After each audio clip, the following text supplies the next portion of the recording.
And welcome back to Abomination Vaults, session 13, actually, as we recover from the last fight at the end of the session against Corlock that almost killed the whole party, but you guys did have a solution to that fight and managed to survive. Not even close, baby.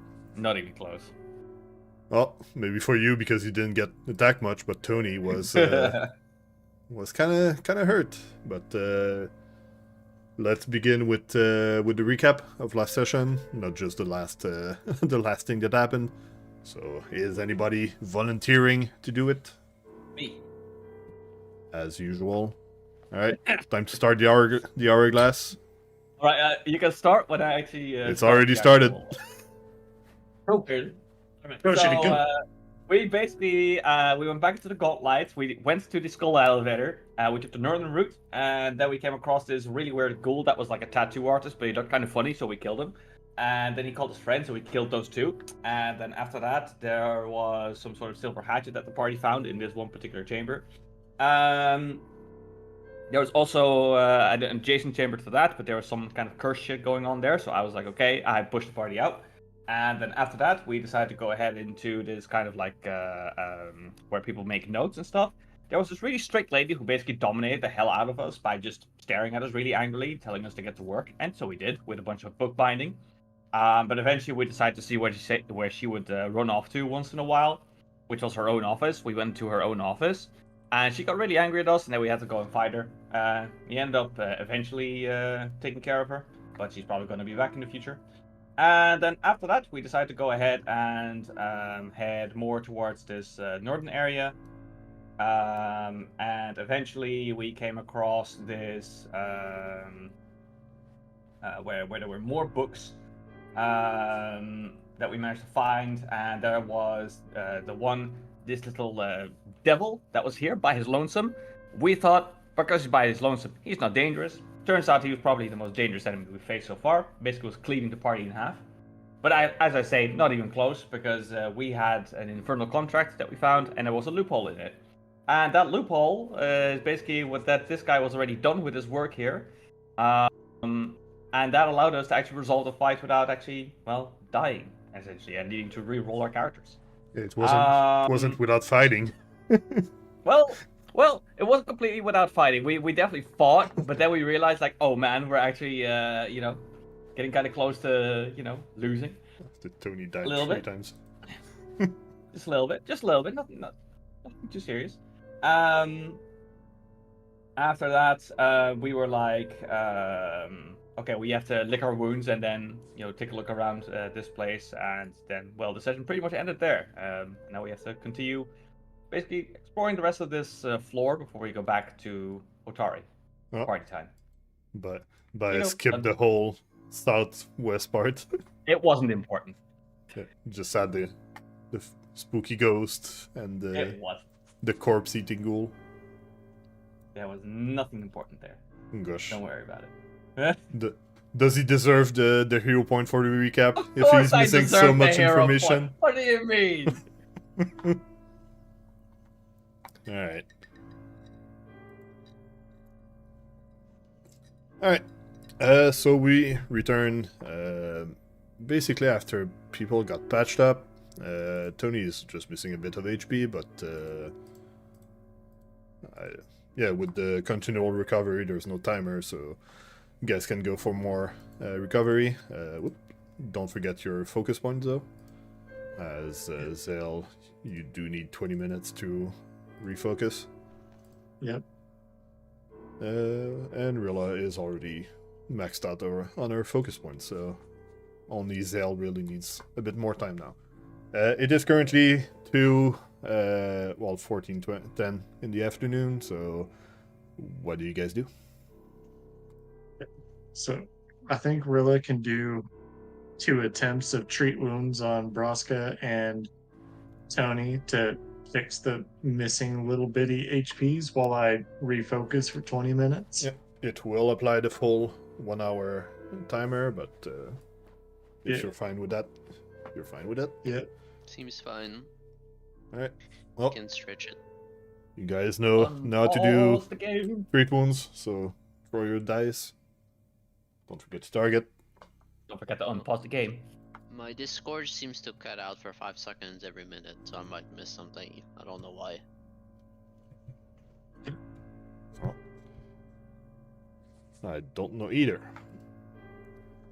Yeah, we'll see. So target, treat wounds. I'm gonna apply debuff while Zael is refocusing.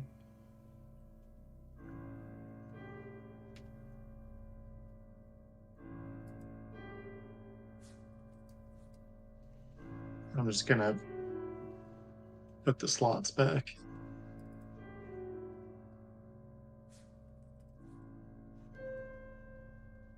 You use the macro.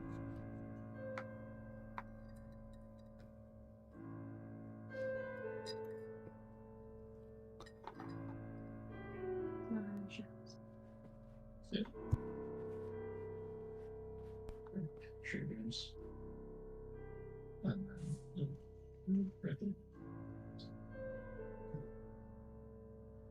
so There we go. Apply healing. Then it advance by 10 minutes. Once more for Braska.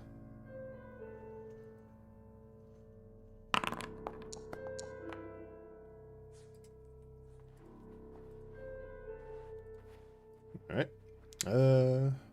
Oh, Tony was missing 6 HP, not 5, so he's gonna be hurt. Yeah, I'm feeling 98% good. Yeah. oh darn. He's barely alive. Alright, Okay. so you guys are refocused or as close to maxed as you could be without being maxed out? Yeah. So- what do you do? What do you do? Correct me if I'm wrong, but there's only 3 spots on this floor that we haven't checked out, which is far north hallway, the water hole with the gibbering mouther, and then the big scary door. Well, there's a bunch of other doors you haven't actually opened. I'm seeing not explored. Because I'm gonna say, like, at the bottom of where the gibbering matter is to go downstairs. Like Allegedly. You did see that down already. here, so- or Yeah. okay. Probably both. That's...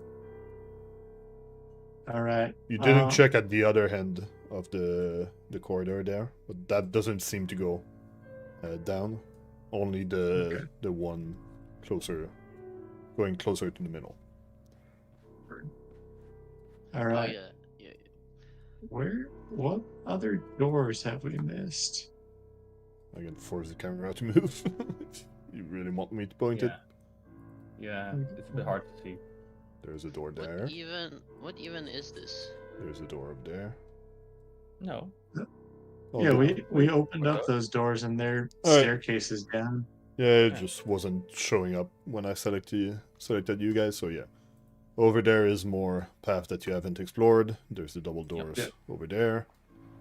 And then you haven't gone I don't past think there's anything much here. over there. All right. Just go So clear. let's make our way there. Braska, here, I'm gonna check this out real quick. That's just stairs. Okay. All right. So we are making our way to that big central hallway. Sure, that works.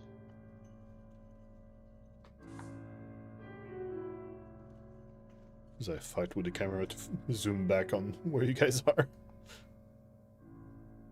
Okay. All right, let's do this. So there's a door right here.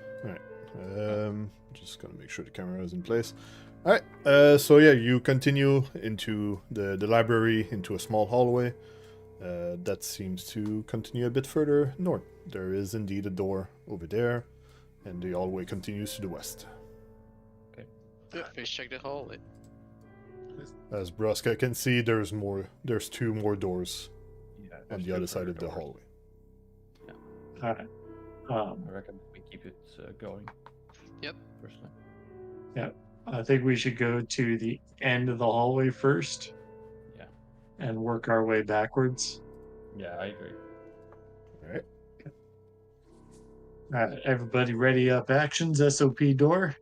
Jabba jabba javelin. All right.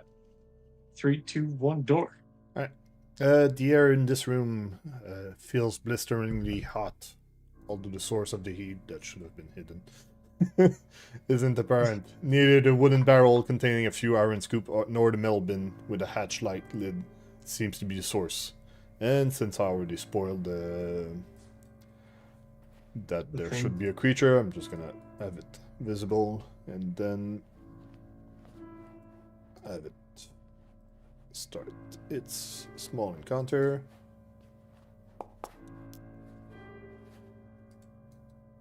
And it's gonna go with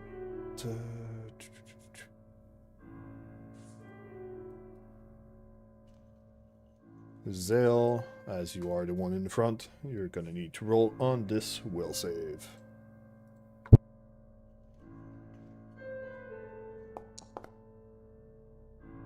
Oh, Give me a second as I Nice. I'm I'm going busy to. sneaking, sneezing. I'm re-rolling with my hero point. Just... Wow. Oh, you are right. saved by the the plus 10 roll. hero point. Yeah, God damn. the plus 10 rule, so that does help you and protects you from that, but you are still stupefied 1. As you are affected by the ghostly assault of the... Okay, burning ghost burst through the furnace, attacking straight at you with a ghostly assault. You do, as you get attacked by that, you do start forgetting random memories, as if these thoughts are being incinerated like pages in a burning book. Well, I would like to let loose, and presumably Braska as well. Alright, and then routine. Yeah. Let's see. Oh, well, Sure. Before you move and start doing things worth throwing. I don't know if Rilla sees it. Yeah, it's a bit too hidden for Rilla, but yeah, you can target and roll your range attack. Let's see what happens. Oh, that's a whiff. There you go. Hit drop. Alright. For its action, it's just gonna attack at Zael. Wow. Do a bit of damage, but that's its turn. Oops. Thought it didn't move, my bad. Oh, we're good then. There we go. What do you do, Tony? I would like to inspire first. Let me find it. Alright.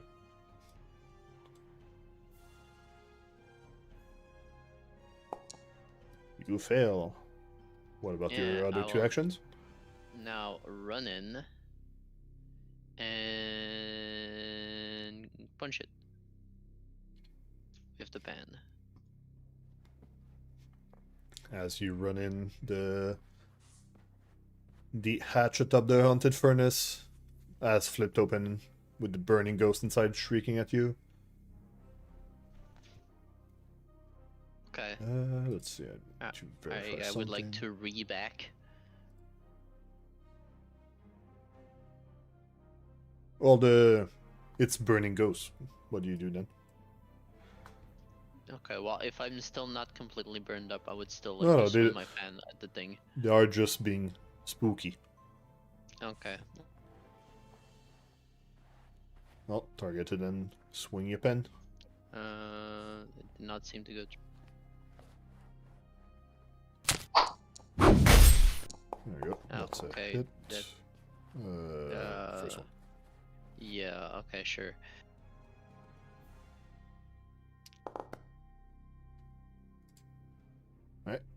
You do swing your pan at the furnace, but it being made out of metal doesn't seem to be much affected by the damage you did. Cool. That will be your I'm done. actions. Zael, you are currently stupefied, but what do you do with your actions? Stupefied is just a minus to your int and DC 5. flat Flat check. flat check if you want to cast a spell. Yeah, you can Perfect. also cast a spell. Cool. So, first thing I'll do is I will attempt to cast guidance on Braska. All right. So I don't know what the fuck he's gonna do. I don't know what I'm gonna do either. Roll a d20. Oh, what's supposed to do against the ghost? Roll a d20 to see if you land it or use the one in the effect. Oh, there is no guidance. God damn it. Right. What do you do with your other two actions? As this I'm spooky, ghostly furnace is over there. Let's see if this does the fucking. Target and deck. Well, you'll need to roll a bit higher as you are stupefied and miss your divine lens on it. Did it roll for my It didn't, but even flat if you... check or no? No, it didn't. But even if you succeeded, it would have Yeah. failed. Yeah, I'm just thinking for next time. Rilla, what do you do?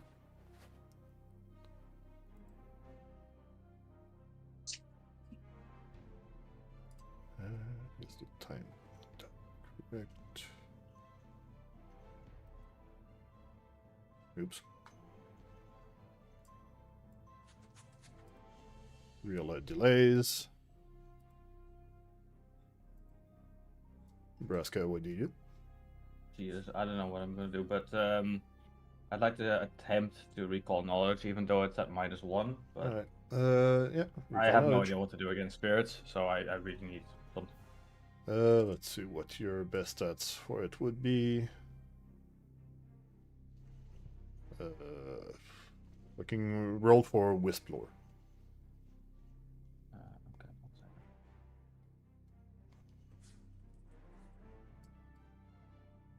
Since you aren't Yes, good I in religion or occultism. All right, so I'm gonna make that a blind gem roll. Apparently you already did. So. Oh, well, it was. I still need to do a +6 on that. So. No, it did. Oh, You did did it? the recall knowledge thing that showed up to me, but not to you. Let's see what information I can give you for that. You do recognize the creature as some sort of haunt, but so it's a bit like other stuff you've seen in the Gauntlight, but other than that, you don't really have much information about it. All right, so not basically nothing. Okay. I'm going to attempt to demoralize this because fighting it All right. with my bare hands. Roll Terrible idea. roll intimidation. Is that public? Yep. Right. As you yell at to intimidate the furnace, one of the spirits, one of the two spirits in the furnace just dissolves away, just Oh. scared by your intimidation. Oh. Oh. Okay. I have one more action if I recall. You do. Can I do another one? Yeah. All right. Also, there was no guidance. No, because he failed his flat check. Let's see what happens. Let's try. Yeah, you succeed. Oh, great. So I'll take it. as you scare the two spirits in the furnace stops acting. Oh. And Oh, great. Oh, And wow. that's it. Great. Oh, wonderful. So So as you did it. Tony tries to bash the furnace with his pan, and Zael tries to cast spell after being stupefied from it. Braska just comes in. Oh yeah, those are wisps. Just fucking scare him, and then he scares them away.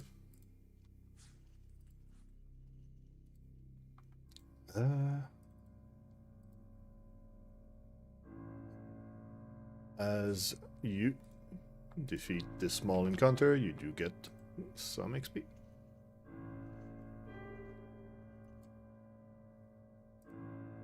Alright. Now that the encounter is finished, what do you guys want to do? I'm gonna treat wounds myself. Alright. I'll pick up my shit on the ground. I would like to search this room.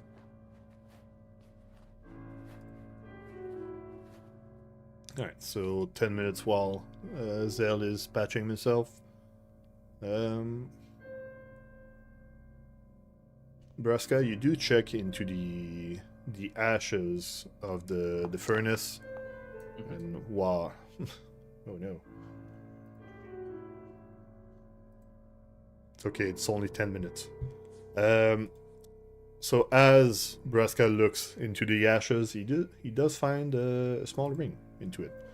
And Rilla can confirm that it seems to be a magical item. Give me a second so I drop it in your inventory, but unidentified.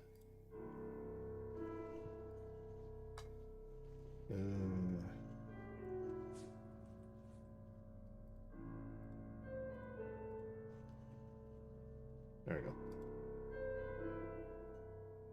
Right.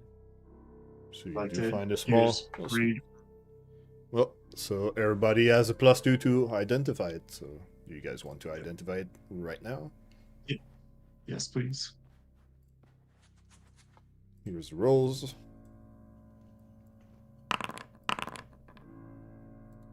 You are no longer stupefied.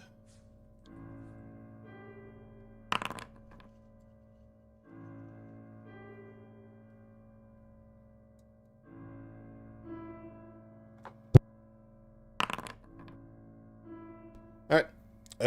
So I'm gonna get Tony to identify it as it's the most fun way to have it. Tony, you recognize the ring as like a trick ring that some people of your of similar work as you use to trick people. It is a ventriloquist ring.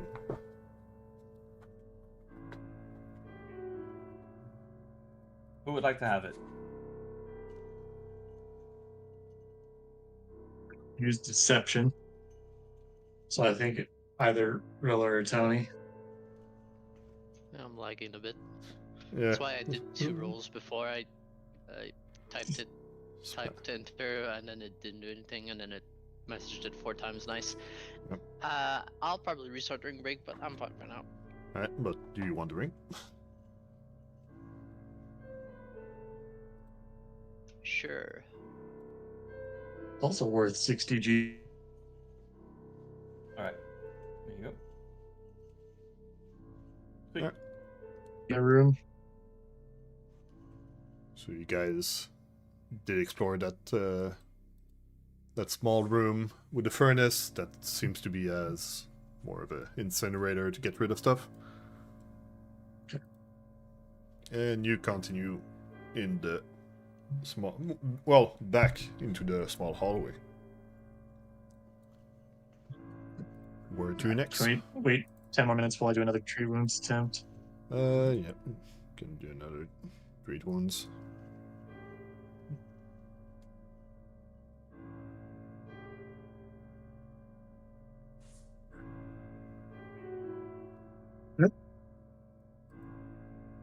Come on. No, Oh, you managed to stab yourself. Unlucky. We can have Braska open the door here, Rilla on his right, readying, me on his left, readying, and Zael not in front of the door for this door. I'll just fucking lay on hand myself real quick. Alright, so you use a focus point. Yeah. So that way we're not wasting time. Here, There you go. Braska Scooch. Right. Really want to Scooch swap with Braska. Well, presumably it's 3 for this door anyway, so Let's I'm time some ready to more as you are Yeah. swatting yet another door. 3, 2, 1, door. You open the door into a room that seems unfinished. The walls of this room are only partially completed and bear the telltale mark of chisels and pick. Discarded stoneworking tools lies against the unfinished walls. Okay. Tony, do you want to sneak in there? Scout we it can out real just- quick. We can just look. Seems fun.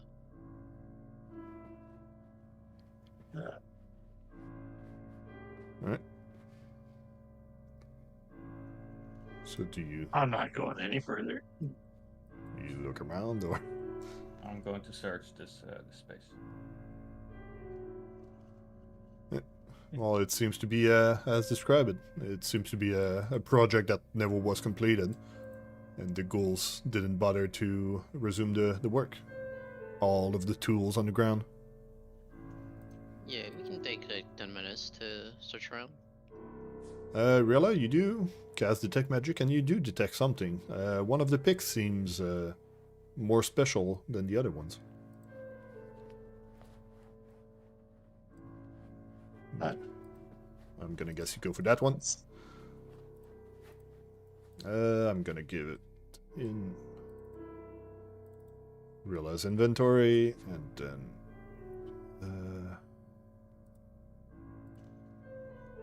there we go.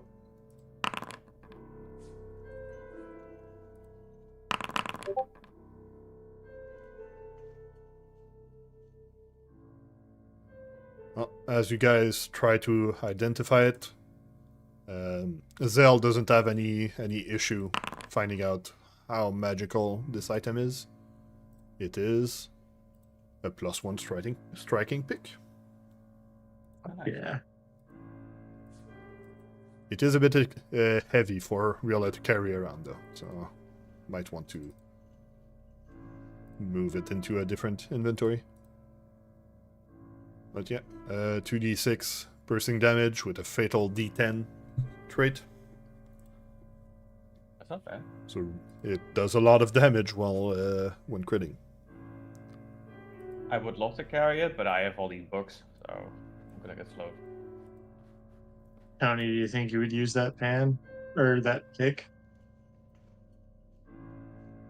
It actually probably does more damage than the pan. Yeah. Yeah, but I can't cook with that.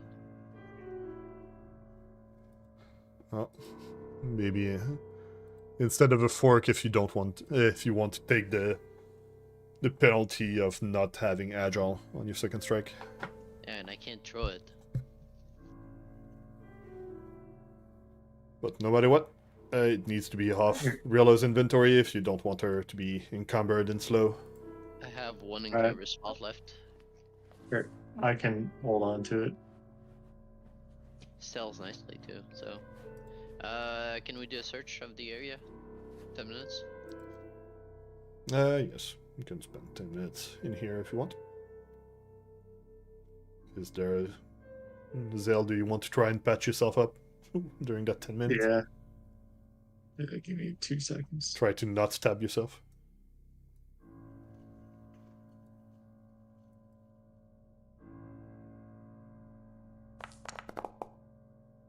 There you go. Alright. So while Zael is patching himself a bit, you guys look in the rest of the room and it doesn't seem to have anything, just old tools and now that the striking pick is removed, doesn't seem to have any much value with the rest of the tools.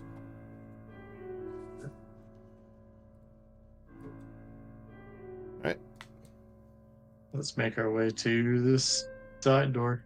where to next?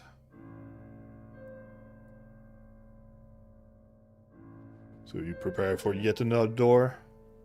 Yep. Yep. Alright. So you try and open the door. Hold on. Okay. And it's locked. It is locked. Indeed. Oh, okay.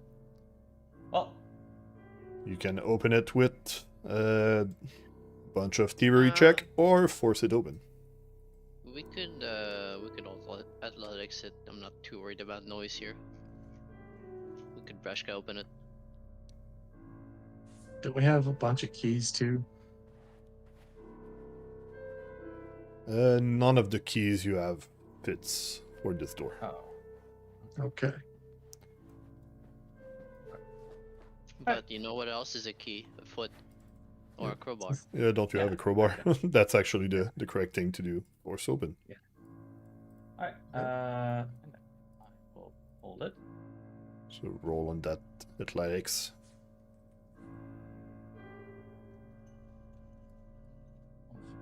You have a go, big boy. Get closer. Go. Alright. Now let's go for force I will open. still be ready. Make sure what to do- have your hands correct. Braska, you won't be holding your javelin or your axe. You're holding Yeah, a I'm not crowbar. holding the axe or javelin. I shielded the javelin. So, and I'm wielding the crowbar with two hands. Yep. So, will that make it public or blind?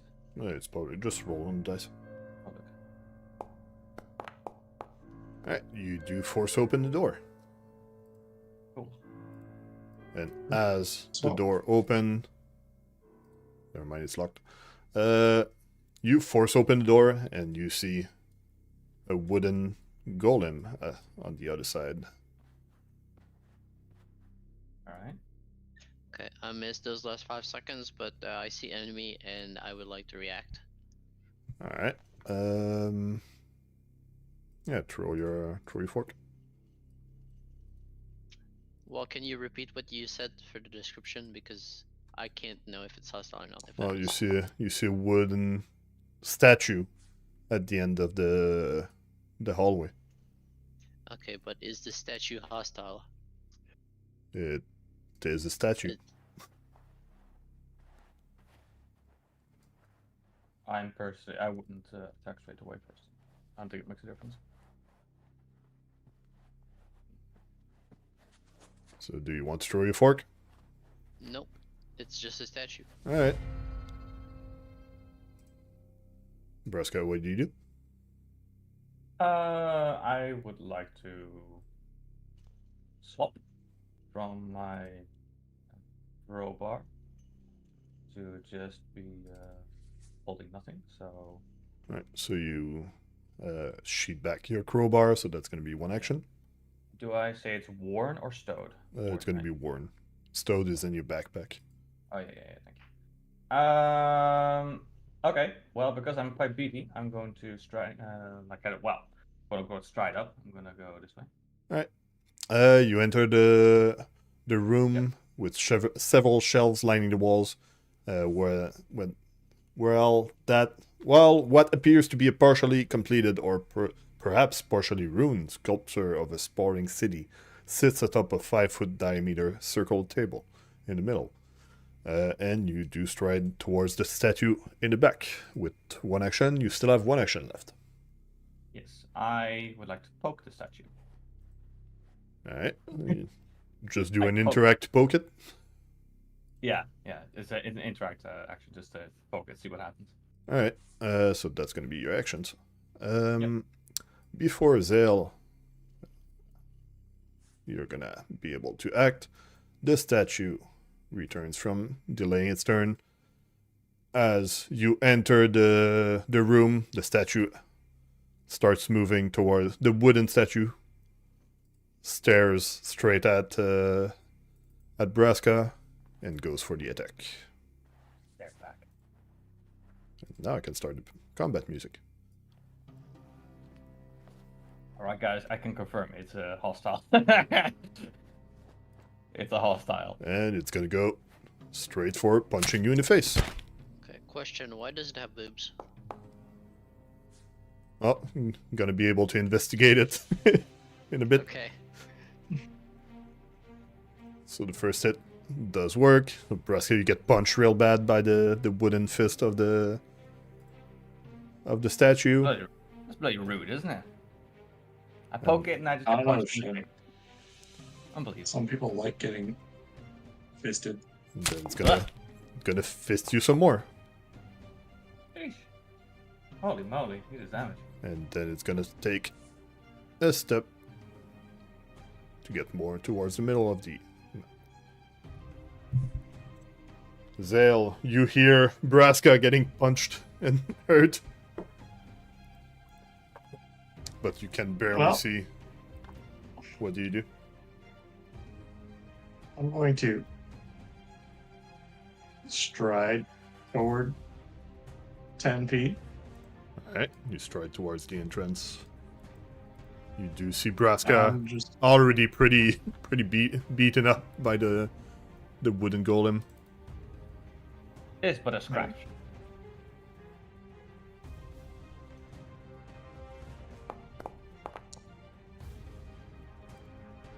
Gonna patch him up with your actions. yep. Tony. That's all three. What do you go for? I would like to move here. Sketching up, sketching up. Okay.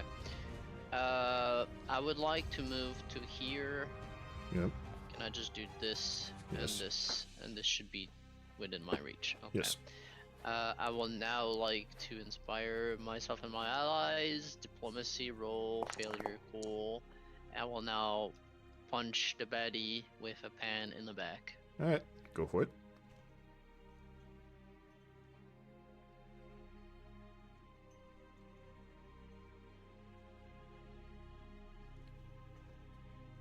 Do you actually see the roll right now? Because I don't see it yet.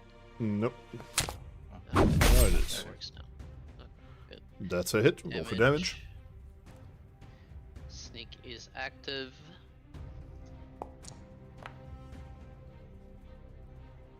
You do land some damage on the golem. Maybe not as much as you'd hope, but still some damage. But as you do so, some splinters of wood throws off the golem, and then I'm gonna roll a d2 to see who gets targeted by that. Okay. Is this a reaction or is this a not a reaction? It is linked to chat.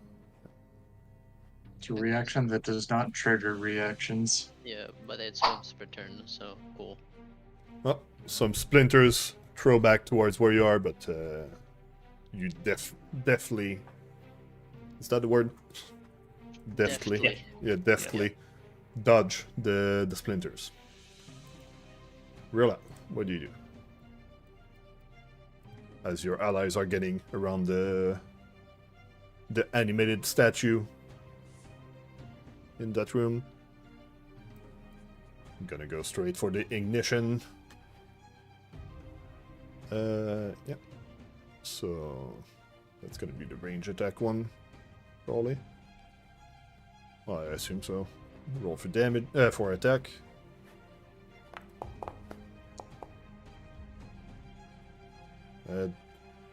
Sadly, your the fire shooting from your hands does miss the golem. You do have one action left. Gonna prepare recall the teaching. I would say let me know when, but Here, just clap your hands. yeah, just make some noise. Right. Just don't forget the 30 feet reach on it. So only Zael is in range. Alright, Okay, so Braska. my turn. I'm going to rage. Alright. And the second thing I'm going to do is I could pick it up and try to suplex it, but That would be silly. Braska doing his moves. Yeah, that looks okay to me. Oh. Where is... Oh, where's my... Okay. Here we go, grapple. Alright, so let's grapple. Oh yeah, I'm gonna reroll that. That's dumb. Alright, reroll. Alright, you do manage to grab the statue. What do you do then next? On my last action, I would like to suplex. I'm gonna send it to chat. So people know. Alright, so now I have to do an unarmed melee strike. Yep. Don't forget your multiple attack penalty Yeah, because of your grapple. Yeah, I know. Oh, That's gonna be a lame. miss. Well, Stupid. let's see. Regardless of the success, you lose your grapple. That's so stupid. Alright. The golem will go and use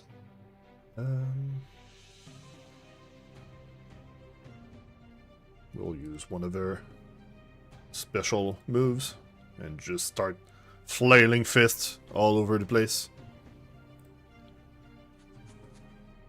So that's 4 attacks at maximum thing. Oh no, it's Splinter Strike. Yeah. So it's 4 attack splinters at maximum thing. I'm gonna give it 1d3 to see who gets targeted by each. Does the It's splinter have range? Each against a different target. does. So Yeah, so it has to hit one, then it hits somebody else. yeah. So, Well, then we'll go into clockwise order. That's for order, sure. Braska, you get crit by the splinters. I'm dead. I just Oh. healed you. Hey. Stop running out of HP. I thought I was gonna get hit for harder. I'm sorry.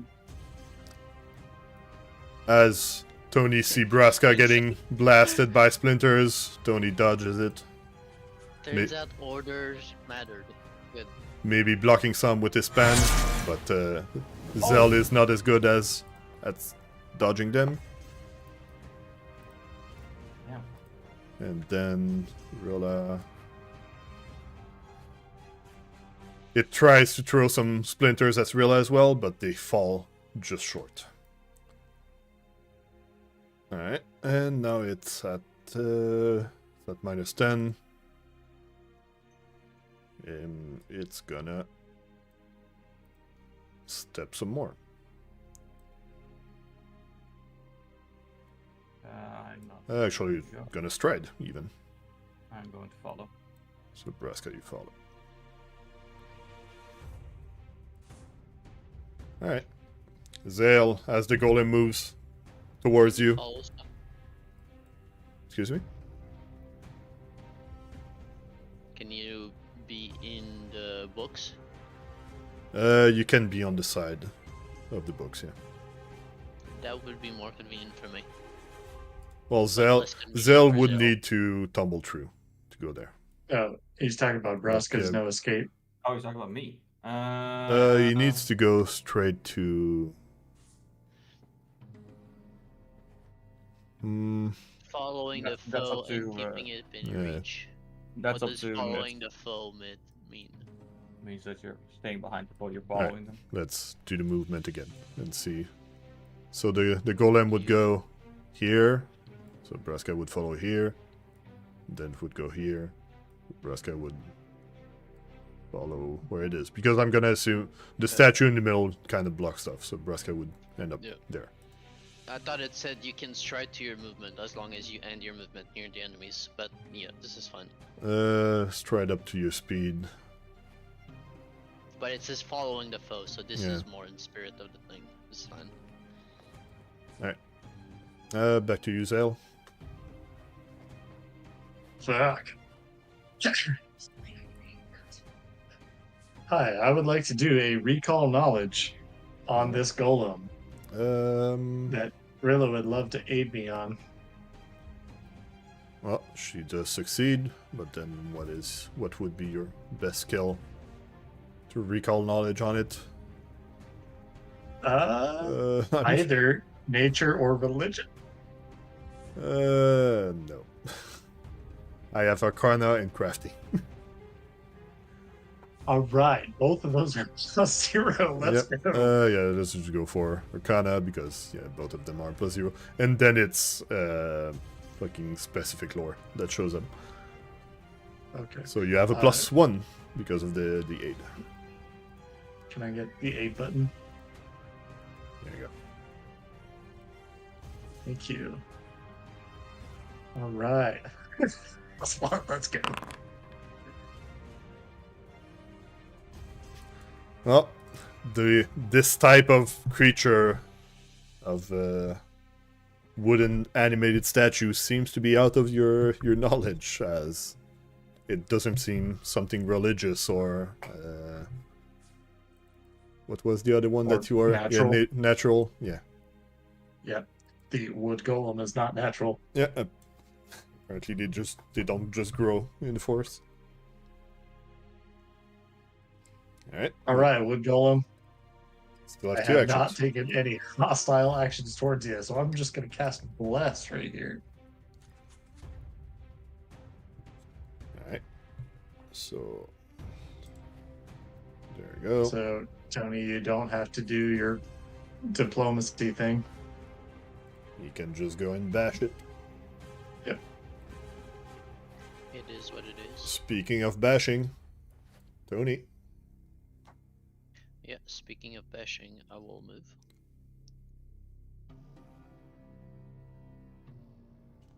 And I will double slice it. Yeah, so step and double slice.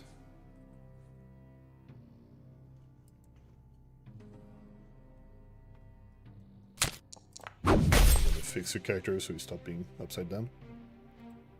Yeah, I'm not touching that. There you go. And fork. Everything's good. The fork misses. Let me reroll the fork. It's not letting me. It's catching up, I think, maybe. Yeah, I don't know what's up with your connection. I'll just restart, but not what never know. Yeah, I can do it, I guess. Yeah, that would be helpful.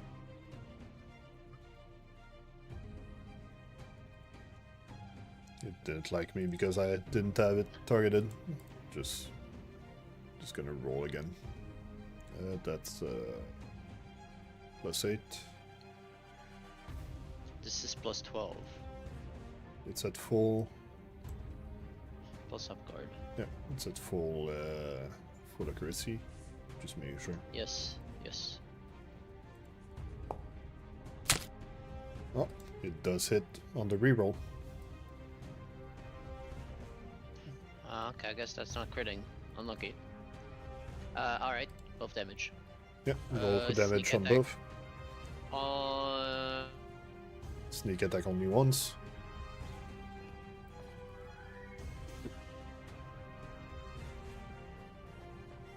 I cannot roll damage on the fork it. Alright, I'll do it then. You didn't roll sneak on the pen, so I'm gonna do it on the fork. Yes, please. Alright, and we're gonna combine those damage to then apply it to the creature, which will then actually that should be 5 more damage than that.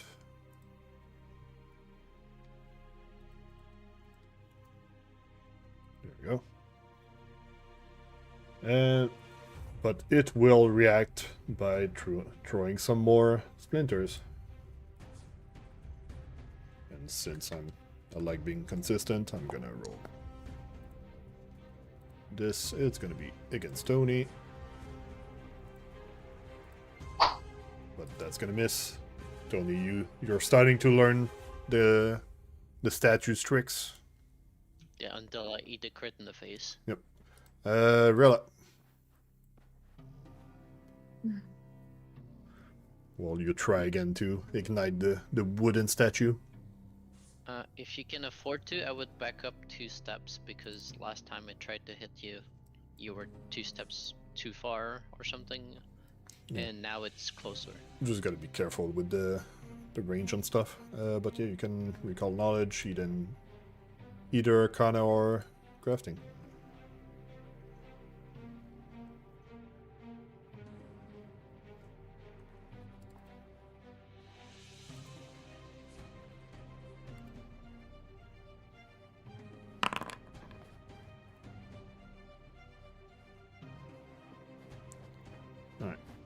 As you try to recall knowledge about what would be resisted by the wooden golem, but you cannot really recall anything specific. Yep. There's nothing. You cannot think of anything specific for this that it would resist. What do you do with your remaining 2 actions?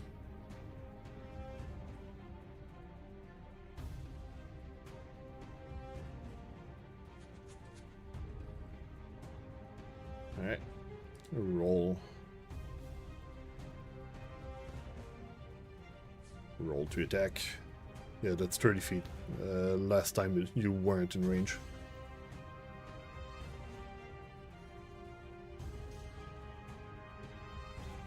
She was at 35?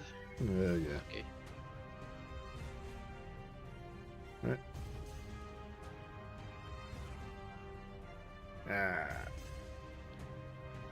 Yep, I'm gonna need a better roll than that to land. So no, you're not using your heal point. I can go for Braska next. She'll use her hero point. Alright. Right click, reroll with hero point.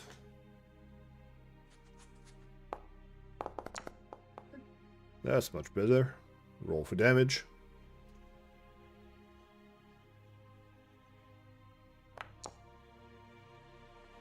Alright. You do damage the golem. It seems to get a bit damage at first, but then it takes a lot more damage. Oh, damn. It seems that the wooden golem is weak to fire. I know that an axe would go well for this stuff right now, but I'm raging, so I can't. Yeah. So I'm just gonna attack. Hands better, or antlers. It is currently only flanked by your allies, but you do manage to hit anyway. Roll for damage. It takes a bit of damage. Still have 2 actions. It's badly wounded. Do you guys want me to trip it or not? Punch. Just punch. Alright. That's also a hit. Oh, doing good. It's like the barbarian does damage when he just attacks. What am I gonna do on my last action? Yeah, you still have 1 action. You are at my Demoralize it. multiple attack Oh, wait, penalty you don't? 10, so Hit. going for a straight Yeah, attack raging might not be intimidation a yet? good idea. Sorry. What was that, Raven? Do you have raging intimidation yet? Do I not have that? Check. I have intimidating prowess, intimidating glare. No, yeah. I think I got that at level 6 or something. What's that? Not sure. Anyway, last thing that I'm gonna do. I'm gonna try my luck. I will attempt to grapple it at the percent. -10. Well, I'm gonna fall over. yeah, that's probably the worst. I Because was hoping to roll high. you are now prone. Oh boy. Right. He's taking cover. The golem will go for turn around and punch the antlers that attacked him.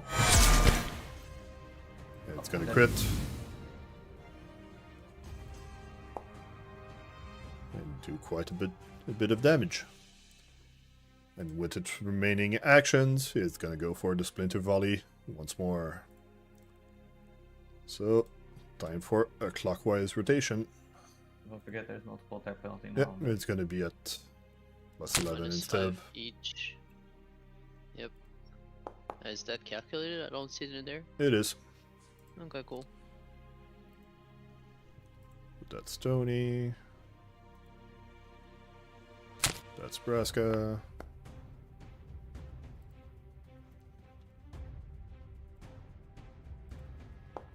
That's Zael. Please. Ooh. Yeah, we're fine. We're chilling.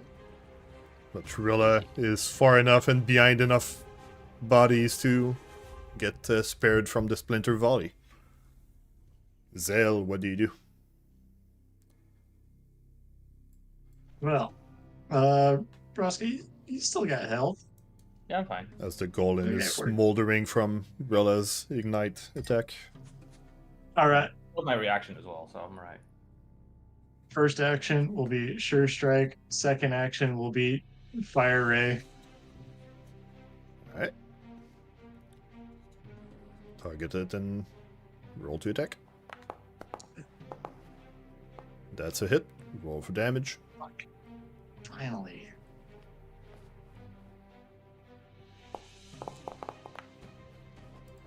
That's a bit of damage, but then Fucking burn.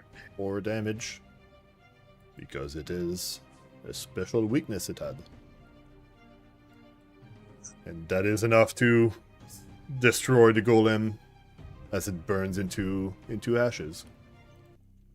You guys succeed at killing the wooden golem. Okay. Congratulations. Here's some XP for your reward. Right. You did have some really good counter to this creature, so even though it was a severe encounter, I wasn't worried too much about you guys. I think the next time I will try not rage first thing, and I will use the axe. See what happens with the axe against a wooden creature. Okay, Shani, I'm going to give you a little bit of meta knowledge.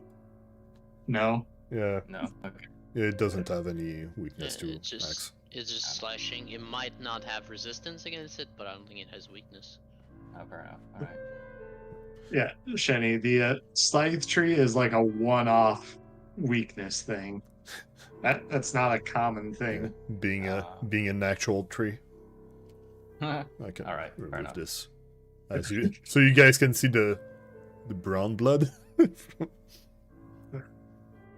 Tree blood. Yeah, tree blood. Just sap on the Okay. ground. Alright, so you guys survived this encounter in the small room. Not without some damage, but nobody went down, so. I do believe, yes, it is time for a bit of treat wounds activities. So Zael is going to be busy with that. What about the others? What do you guys want to do? I will search the room. Alright. No, What about Tony and Rilla?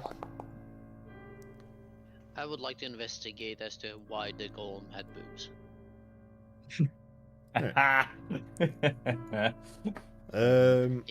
If it's still intact enough. Yeah, the wooden golem seems to have been carved to resemble Belcora. Mm. The carver So, has a lot of Belcora's intel. Rilla, go for detect magic. You don't seem to detect any magic in this room. You need to advance time because Zael. Do you want me to just keep track of how many times I push the button? Make it easier? Gonna do that with the servant so it heals the least possible every single time. Yeah, because my first 3 rolls are 1, 2, and 2. So, yeah. Gosh, it's gonna take forever. Yes, yes, it is. 3.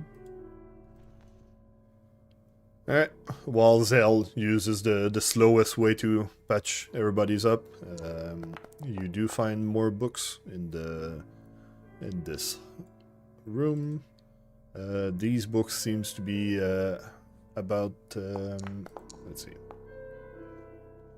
Can someone roll on this society check? I can't read.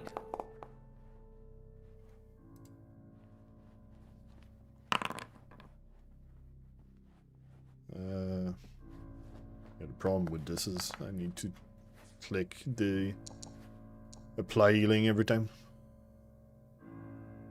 Well, Tony, you do manage to identify the sculpture as Absalom, the big major capital near Otari. And then the damage seems to roughly match what the city was said to have suffered over the centuries from all of the siege attempts it repelled up to about 500 years ago. So more recent attacks known for it don't seem to be in that sculpture.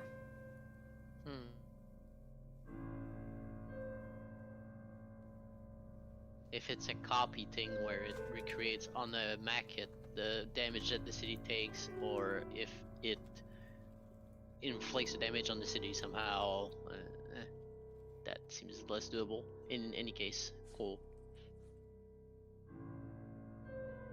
Alright.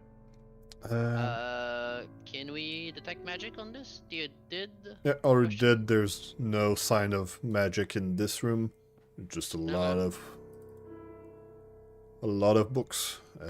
Most of the books seem to focus on the history of Absalom's siege, while many of them contain contradictory information. The collection as a whole makes cross-referencing it to determine likely errors easier. As you guys look around in the books to while Zael is slowly healing everybody, you can find them that there's heavy annotation in all of the books, revealing that the previous researcher was using the books to catalog the failure of prior sieges to the city and analyzing the city response to various exterior threats. All in the interest of ensuring the success of a new siege. You could use these books to do investigation of the history of siege of Absalom. That would give you a bonus, but that might be quite a specific thing. But you do also find some books that I'm gonna throw into Braska because it's funny to make him over encumbered. No. And then is the quantity right on Braska? That should be correct. Yeah. So you find 4 bulk worth of book in the. I can take 1. In there.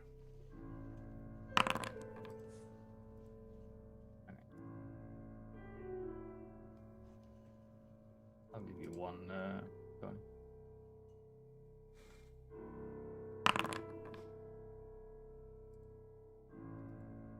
Damn, God, I'm so over encumbered. It's hilarious. Yep. Carrying way too many books. It is. I don't think I can carry anymore. Yeah. It is a heavy set of books. Reminder that you can put books in your backpack so they take less weight. Maxed without bonus, so like I could carry 5 more, but that would be not amazing. So, and then we stow. Let's go, you done? God damn it. Freaking bulk just increased. What are you talking about? Well, the backpack only removes 2 bulk, not all the bulk. But it increased my bulk. Well, Whack. I'm not sure. Remind me that it says encumbered value 9, so I can go bulk up to that, and if Yeah. I go beyond that to max bulk, then I take a penalty to checks that require movement stuff. Yeah, you become thing. clumsy when you are carrying too much stuff, but you can put stuff in your backpack and drop your backpack at the start of a fight. Oh, yeah. Well, it's full, so yeah, I guess that works. So yeah, I can still carry stuff, but not free.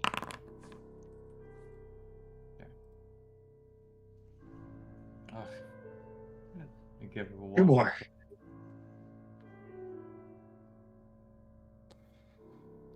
You can try putting it in your backpack, see if that does anything.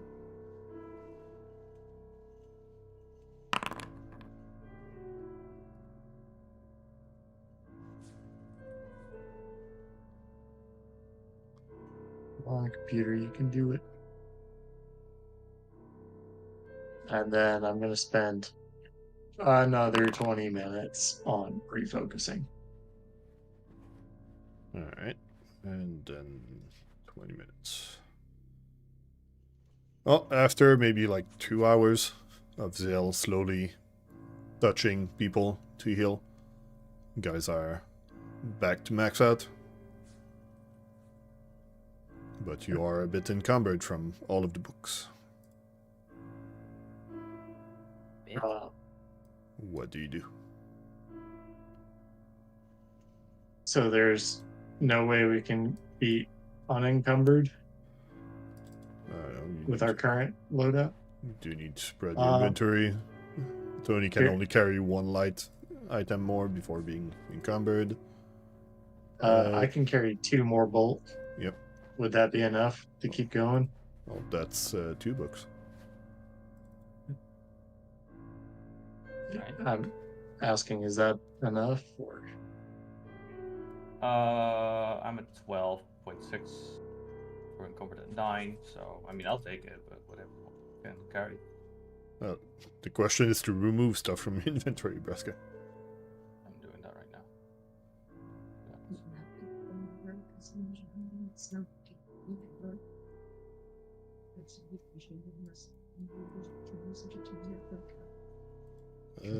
Yeah, Braska needs to lose 7 light item to not be encumbered anymore. And Rilla needs to lose 1 light item. okay. Here, do you want to just throw your scroll down a little bit? Just put the torch into my inventory, and that drops your encumbered. Because I can use that. There you go. Braska, give me some. Oh, God damn it! Now I'm over encumbered. Yeah.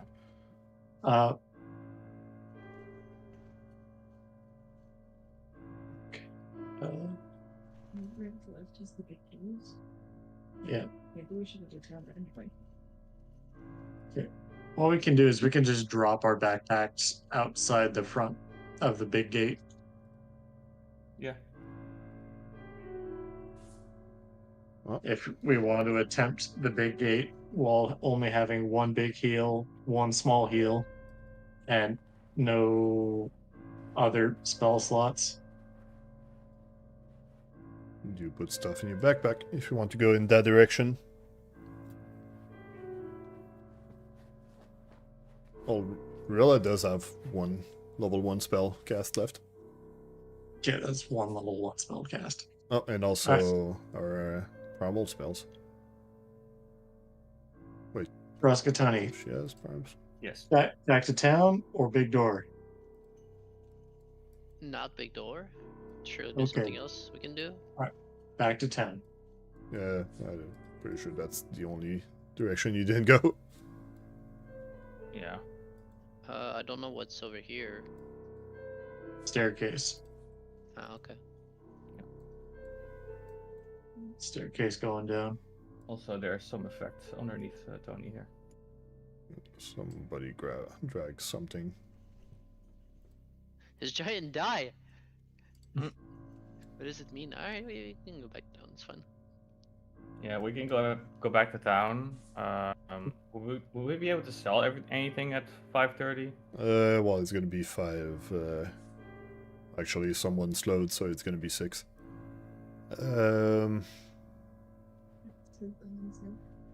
Yeah, the stores usually close by 6. Okay. So yeah, going back to town, all the stores except Rin are going to be closed. Yeah, we're basically gonna have to go back to town and just sleep, and then wake up, sell everything, and then we have the thing. We have to go back Tomorrow's here. Founders Day, is it not? Yeah. Yep. The stores are going to be busy Yep. with Founders Day instead. So here, let's just sell what we need to Rin, and then rest for the night.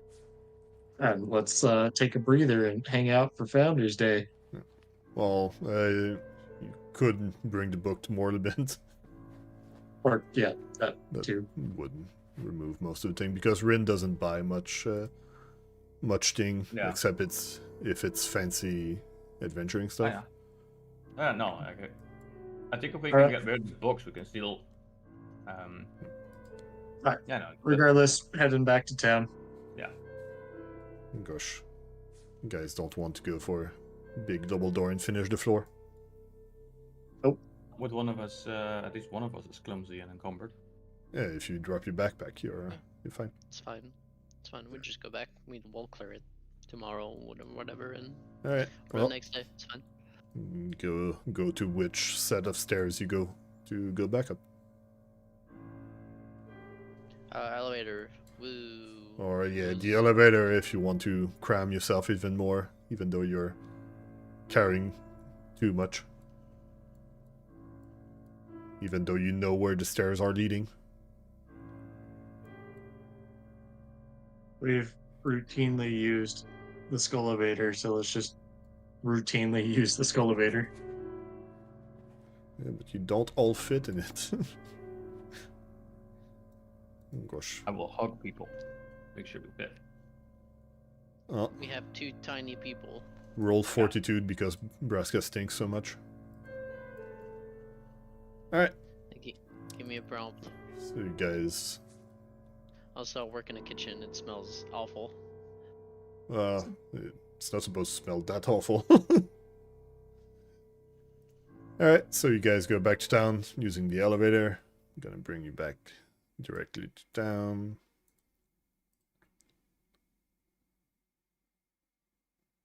That is the graveyard, not the town. There we go. So I bring everybody. It does take you guys a bit more time because you are so encumbered. So you manage to get back to town towards 6 as the stores are closing. Just barely in time for Morlibint stores to close. So if you want to go Give him the books. give books. As Morlibint is putting the key in the door, Rilla runs in and stops him. So do you guys only give the valuable books, or I'm gonna make a chest so you guys. Let's see. Actually, I don't have a token for you guys. Give me a second. Just put it into the bar stash. I'm gonna use that instead.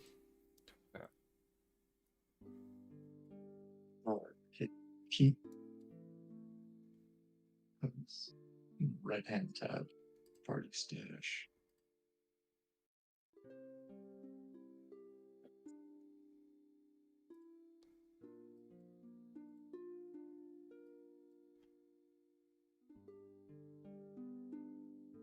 Don't forget that I have this as well, man.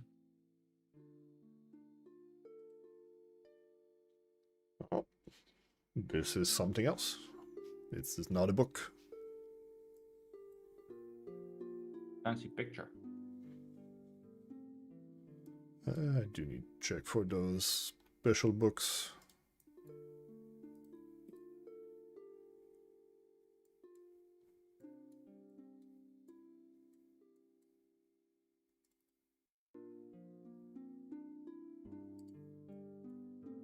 I didn't find what room had those.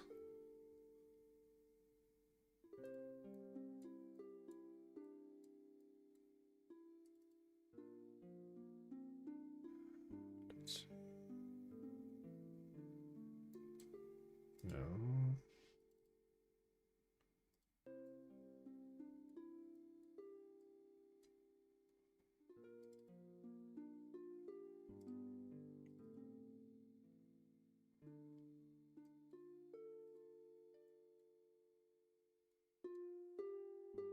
Damn it. I cannot find where you found those books.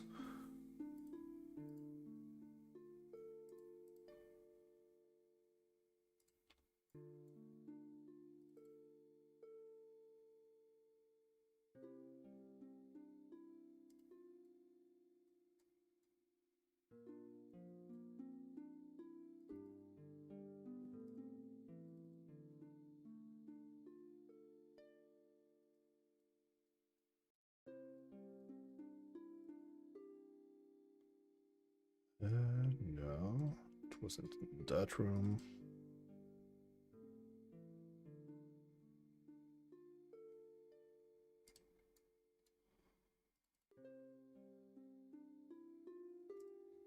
I'm gonna open the PDF and Control F. Give me a second. As Baya would say.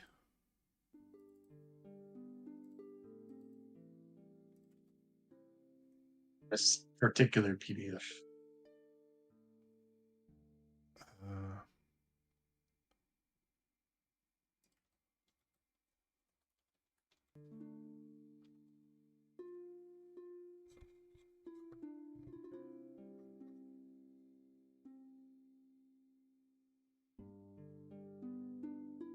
Hey, Shen, Hi.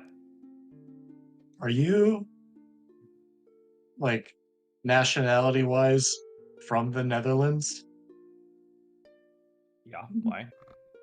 Okay, I was just wondering, because I know that you were, like, living in the Netherlands, but I know you've been around Europe a bit. I just wasn't sure if you were exactly a Dutch or a Neanderthal, you know? I'm a filthy, filthy European. he's a Yeah, Neanderthal. or Neanderthal. Yeah, actually, those books, you found those on the previous floor. In what seems to have been Volok's chambers.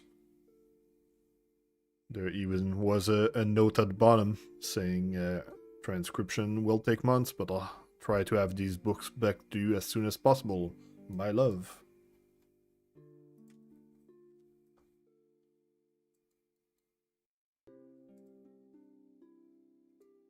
Yeah, Morlibent could buy them from you, but it's not part of the valuable books.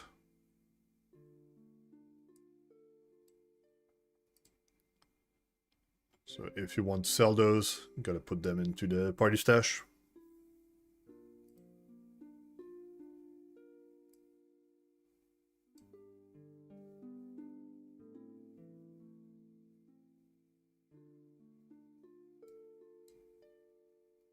Alright. Alright, so as you bring back books to Morlibent, he does react to you guys like, these are so many books. How did you find so much? As you find way more than the 12 he asked for. But he does accept all those books for their value, so let's convert them into gold.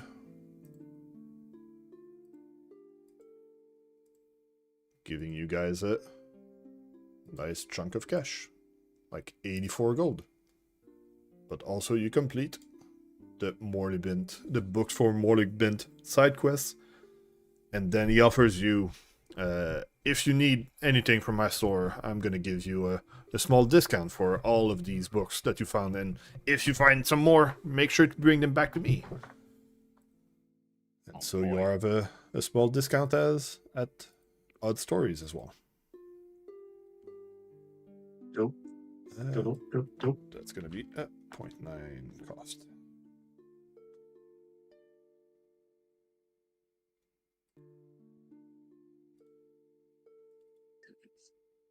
Here we go.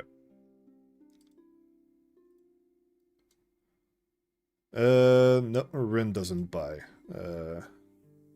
Those you're gonna have to wait for the market. Okay. Right. That's fine. Is there anything you guys would like to tend to at the end of this somewhat eventful day where you almost died twice? Or shall we just go for the night and prepare for the festival tomorrow? I think it's time for the festival. Yeah. I want my damn teddy bear. Well, you'll find a bear. But if it's called Teddy, nobody knows. Teddy the bear. Alright. So let's... you guys are gonna rest for the night in your respective accommodations. Yep. Alright. So I'm gonna advance the time to the morning. Shall we break early with the day turning so I can restart my shit? Yep. I'm just gonna make everybody rest for the night. Not a fucking lie. We'll just do your daily prep and stuff, and then we're gonna take the break. Okay.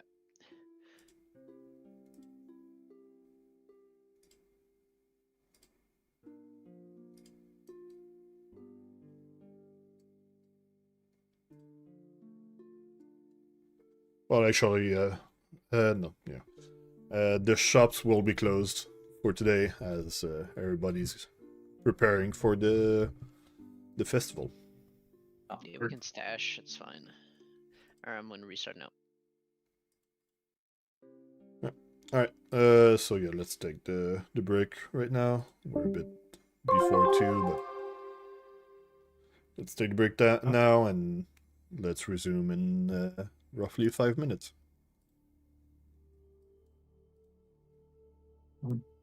And be right back.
And we are back in a new day. But this day is a special one, as the Tree of Desness is the Founders Festival day. So the stores are closed, but as Tony, you are the closest to the market where most of the festivities are happening. You do notice it first. And I'm gonna bring you to the festival screen and change some music.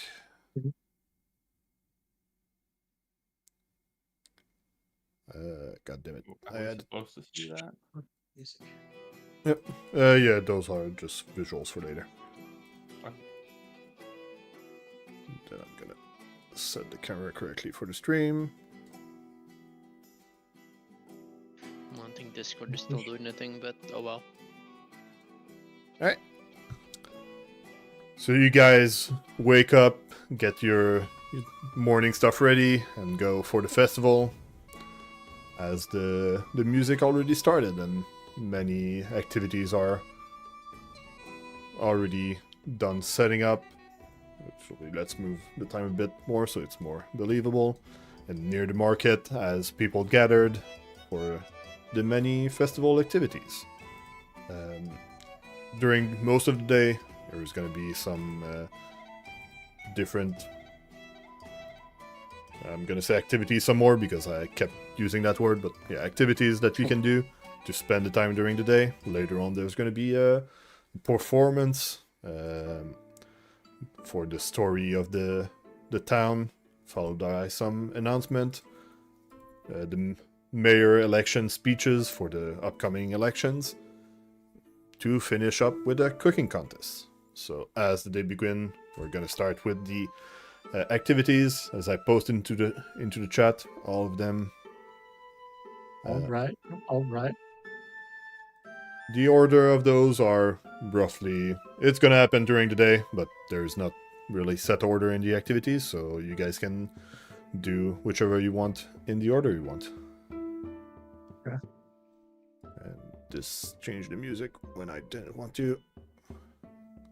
Want to keep the other one.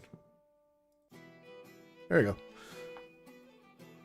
So as you guys meet back up in this new morning after resting a bit, All right. what do you guys want to do on this fancy day? So I look over at Braska and be like, all right, buddy, we got some shit to win. I agree. 3 out of the 4 of us are pretty fucking brawny. So I'm gonna say already, like, the festival rewards are going to be roleplay rewards and not stuff that's gonna increase your power level in the game because you guys are already strong enough.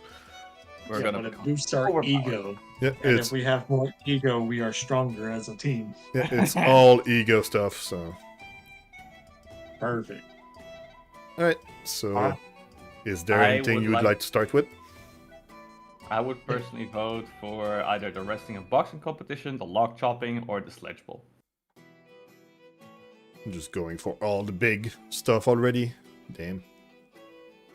That's what I like. I mean, it's a bit of what other people think. Yeah.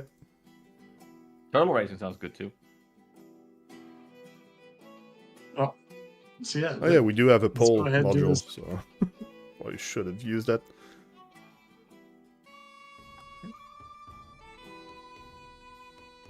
Alright. So someone choose one and we'll go for it, that activity. Braska, what was the first one you asked for? Wrestling and boxing. All right, let's do it. Alright. So as you start the evening, as people are gathering up for the wrestling and boxing competition organized in the honor of the Rose Knight of the Rose Guards, the Rose Knight, better known as. Actually, need to look at my notes.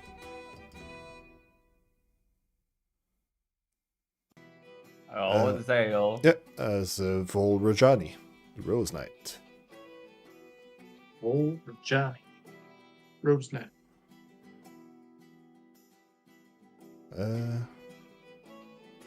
Start the morning, gosh. Yep, so this is going to be a wrestling contest between the bigger people of the town. So all those brawny lumberjacks are in, as well as some visitors from Absalom just checking out. It's gonna be a bunch of athletics checks. So who wants to participate? Yes. I think all 3 of us do. Yeah. All right, so you guys prepare for it. It's gonna be roll on athletics, and In then public. yep. Let's see. I'm gonna. So you guys start in different matches to roll for it, and then I'm gonna roll against your rolls. So Tony, you defeat your adversary without issue. Braska, you destroy your adversary. You destroy him on the ground, as you're the real wrestler between you two. That right.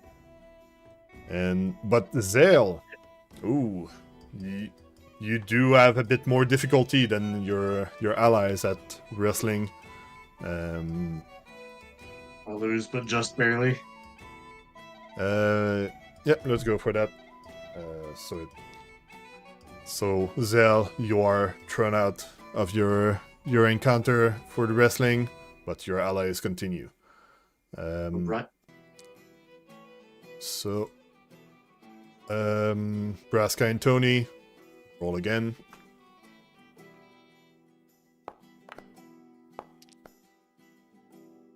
Alright. Since you are further on, this is gonna be a best of 3.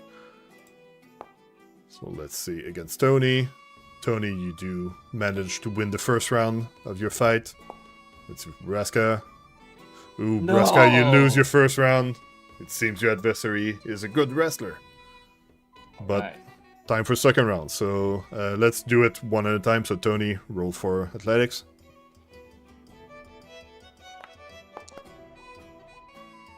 Alright, let's see for adversary.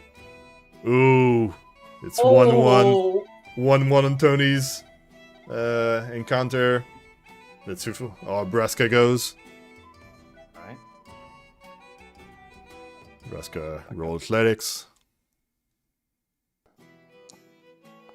Ooh, that's a big roll.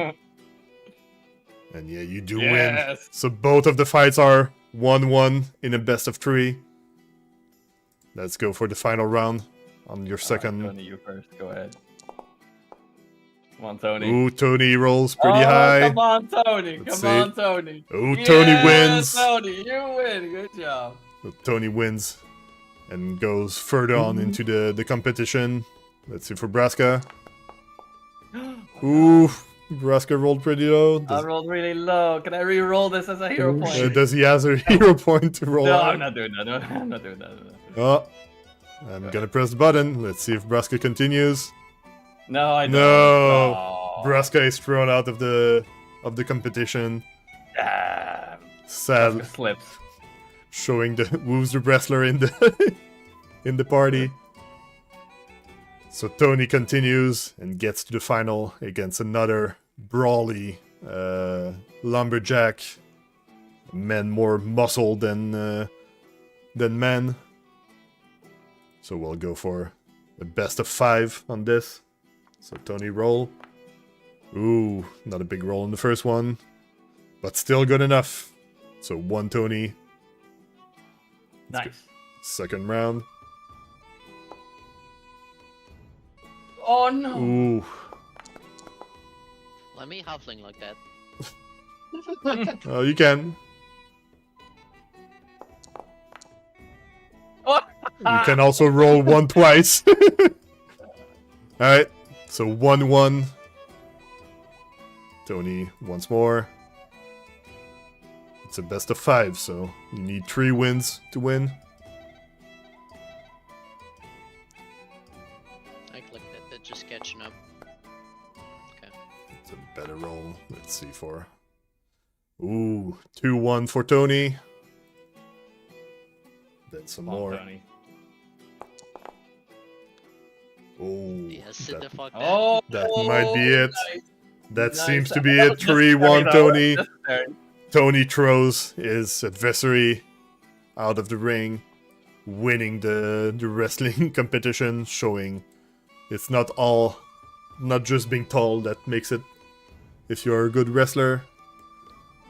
As Tony It's all just about having a low center of gravity. Tony couldn't be thrown around enough, and he does win the wrestling, the friendly wrestling competition.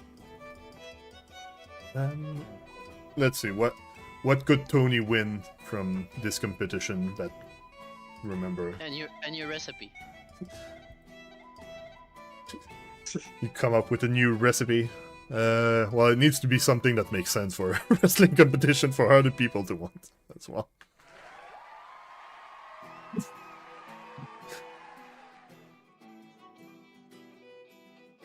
Oh, Big old belts.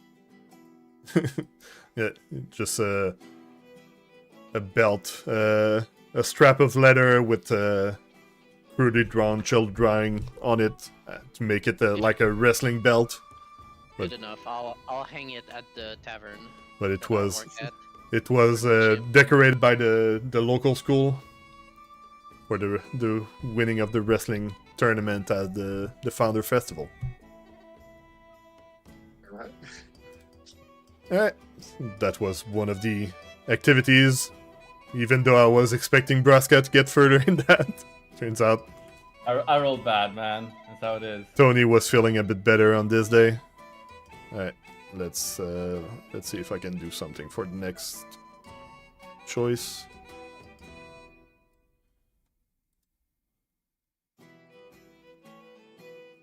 How do I pull? Slash pull. Slash pull. You might want to repost the list. Yeah, I'm just trying to make it as a pull. There you go. Oh yeah.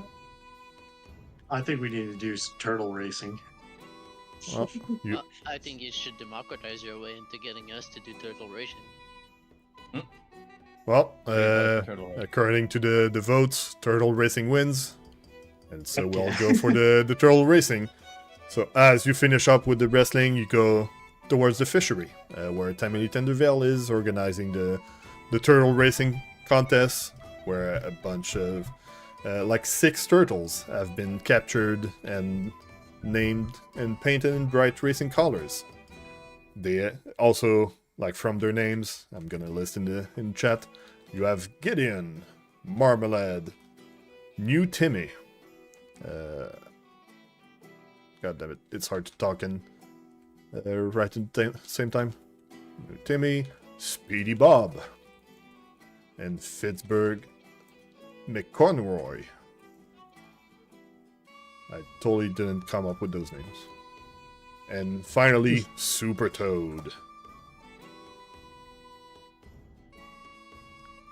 So as you guys get to the starting line, which will move the camera a bit down so you guys can see the great setup I did for that. Alright. There you go. So which one would you guys want to bet on Can we all bet to on see separate which ones? one is gonna win? Can we bet on separate ones? Or we all vote on Tony one? goes for Super Toad as his turtle of choice. What about the others? Rilla goes for Fitzburg. Braska goes for the New Timmy. What about you, Zael? I will go for Speedy Bob, because my name is Bob. Alright, Speedy Bob. Alright, just type it in chat so it's locked in. Alright. So as you guys God, Timmy! locked in your choice, I'm gonna roll the speed. Do we have a racing music? I don't think I have a racing music. I didn't actually plan that one. Speed Racer theme song. Give me a second. I need to look the... Oh, there you go. There's a pursuit music. There, go.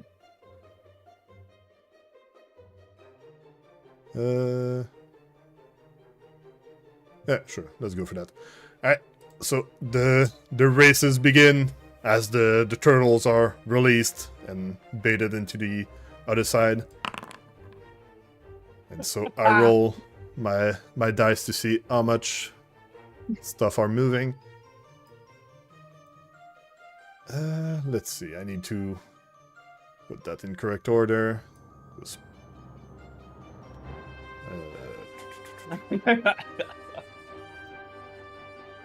Speedy Bob moves that along. Marmalade moves.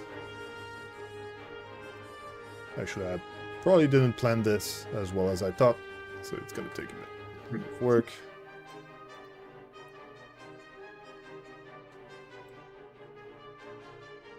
Come on, Timmy.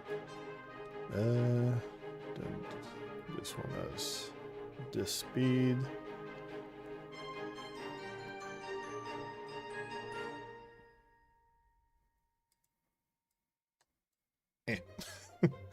And then Timmy is Come on, going Timmy.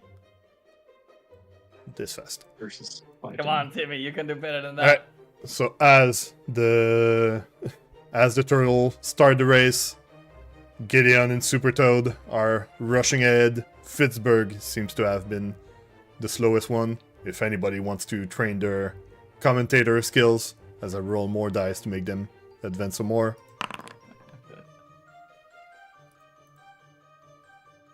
Nope, I watch with bated breath. Alright. Come on, Timmy. Speedy Bubs moved just a bit. I need to write those down. Give me a second. It's not gonna work if I continue this way.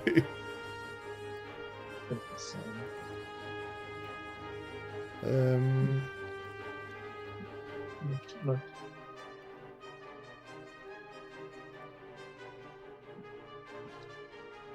This was totally well prepped and planned. What are you guys talking about? Of course, yeah. How dare we even question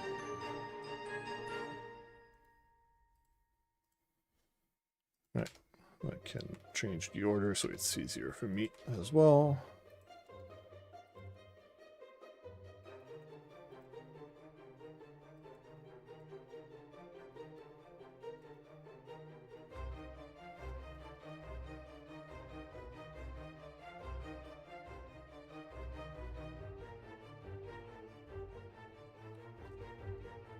Totally got the Excel sheet now released.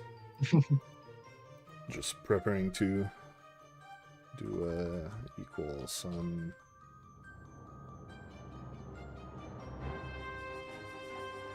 Why don't you work?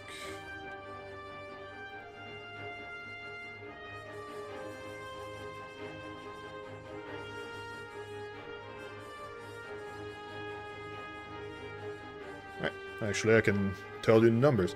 So on the first round, Speedy Bob moved a whole 4 feet forward.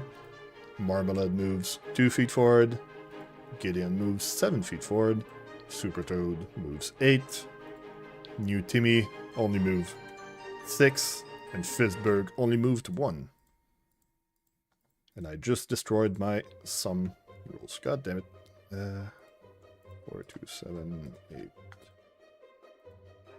6, 1. Copy this. And then on the second roll, Speedy Bob's move 1 foot forward. Marmalade moves 6 feet forward, so move quite a bit more. Gideon moves 2 feet forward.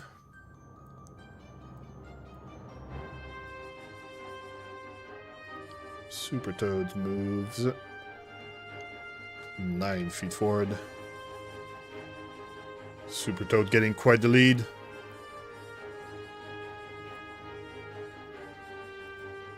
New Timmy moves 10 feet forward.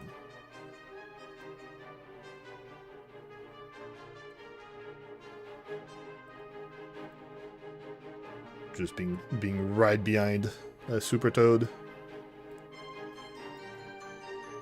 And then Fitzberg McConroy moves 6 feet forward.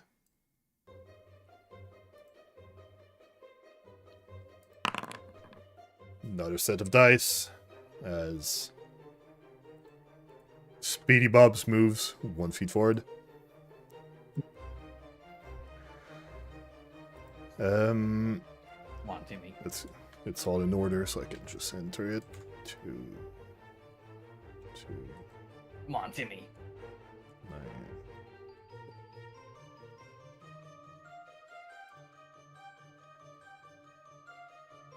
9. Alright. So I move Speedy Bob. Then Marmalade moves a good 6 feet forward. Gideon moving 2 feet forward. Super Toad moving just a 2 feet forward, slowing quite a bit from his early lead. Let's see for Timmy. Timmy moves 9 feet forward. Come on, Timmy! Getting- Come on! Quite close to the end, but watch out who's coming over from the back. No. Fitzburg moving a whole 12 foot forward in one turn. Lord. Will the next roll of dice be enough? As Speedy Bob moves 3 feet forward. Yeah. 3, 4, 8, 2, 1. Marmalade moves 4 feet forward. Gideon moves 8 feet forward. Almost catching up. Super Toad moves 2 feet forward. Timmy getting real close to the end, but not quite. Moves 2 feet forward. And Fitzburg with Conroy just trips and only moves 1 feet. We're getting real close to the end. Ooh, that's some big numbers I see. Come on, Timmy. 6.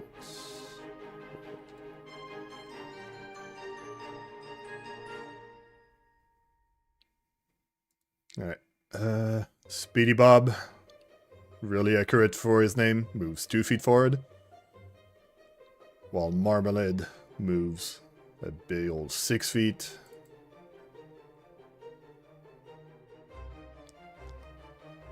Barely getting ahead of Gideon. While Super Toad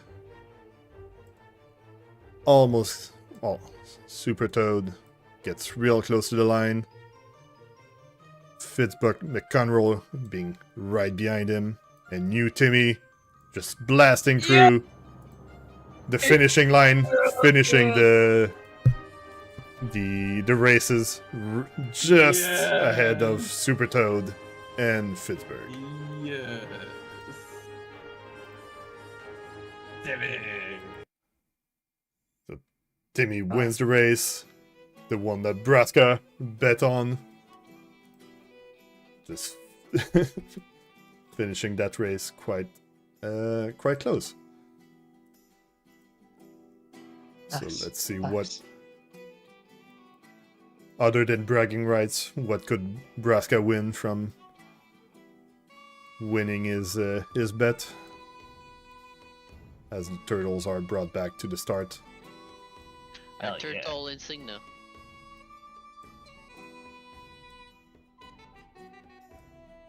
Just Like get a turtle shell necklace. yeah. A second use of orc ferocity for today.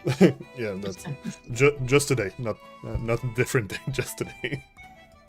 Braska, you win a necklace with New Timmy #1 written on it.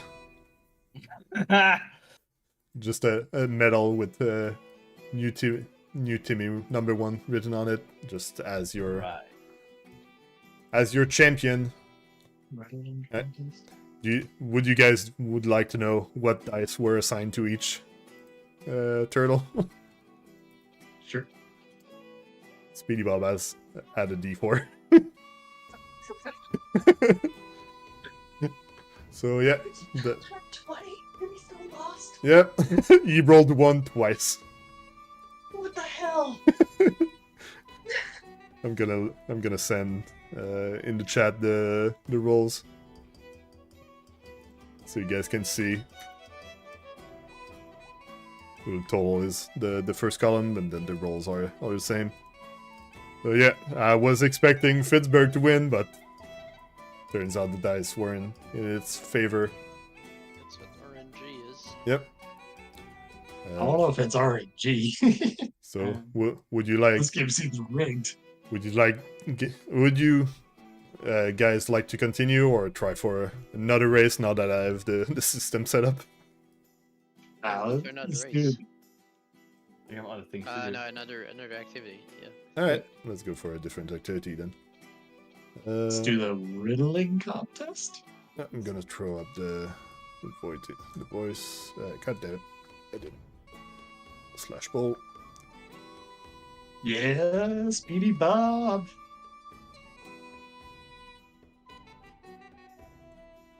Alright, slash bowl, activities. Totally without typos. Yeah, there's a drinking game too, that's nice. But I'm looking at the knife throwing. Activities. There you go. Alright. What do you guys want to go for? I forgot to remove wrestling from that.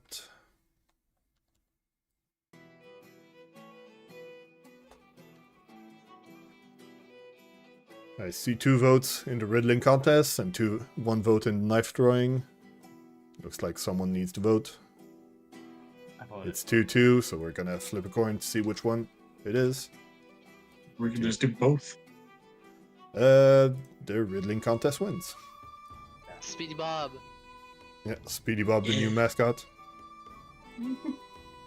Alright, I'm just gonna clear up a bit of things.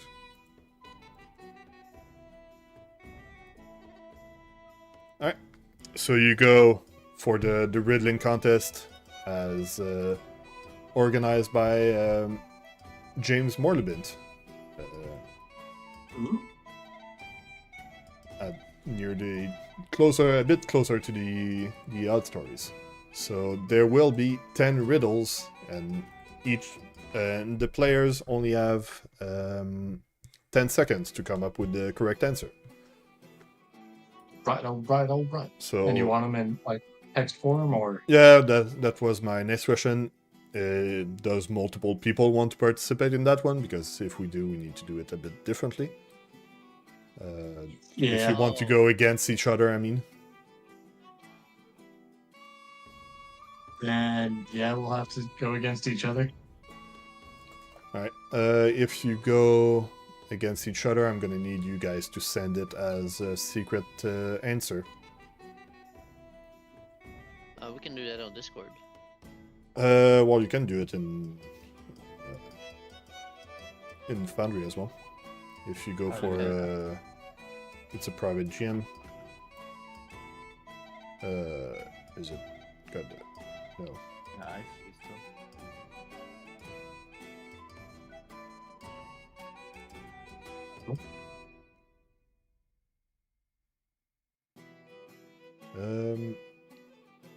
Okay, yeah. If multiple players are participating, have them write down their answer and score them up at the end. So yeah, it's gonna be the 10 riddles, one after the other. But you can only write for each answer within 10 seconds. It's gonna be a very trust-based, so you guys don't cheat. I guess, yeah, just send it as DMs to me. Okay, through Discord. Yeah. But no cheating. So I'm gonna have a 10-second timer. I'm gonna say, get the buzzer when the 10 seconds is done, and then you cannot answer a riddle after that. You need to go for the next one. Is everybody all right with the rules? Yeah. So Mia's ready. I'm ready. I'm good. Reagan's ready. Bio, you ready? Yeah. Alright. I don't think I have specific music for this I could use. If this isn't the "Want to Be a Millionaire" music, I'm gonna be disappointed. I don't have Medieval Who Wants to Be a Millionaire, and the music bot is broken, so... Alright. So let's begin. I need to get my phone ready with the timer.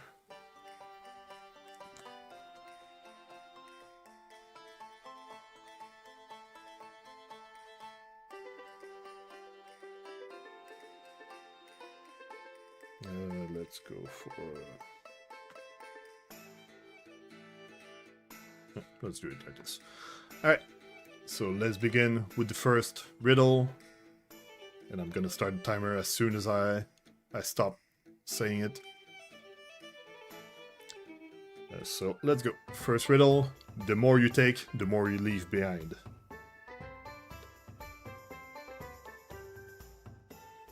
.5 seconds left. And it's over. Alright, second riddle. Forward I am heavy, but backwards I am not.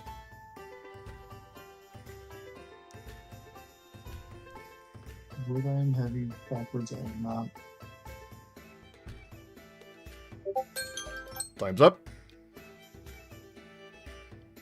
Third riddle. How much dirt is in a circular hole 4 feet deep and 2 feet wide? That's a classic one.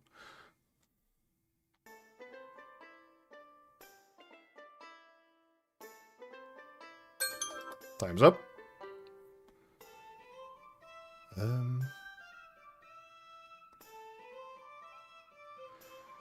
Alright, fourth riddle. All about the house. With his lady he dances. Yet he always work and never romances.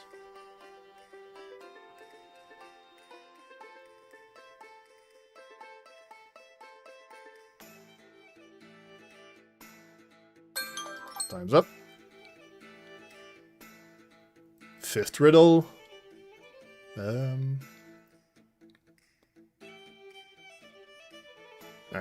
Where can you find roads without carts, forests without trees, and cities without houses?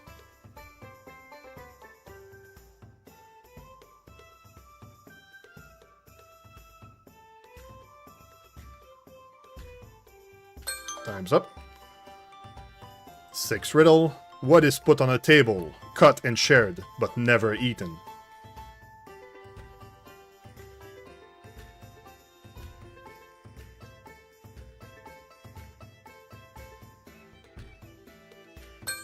Time's up. Seventh riddle. What is always coming, but never arrives?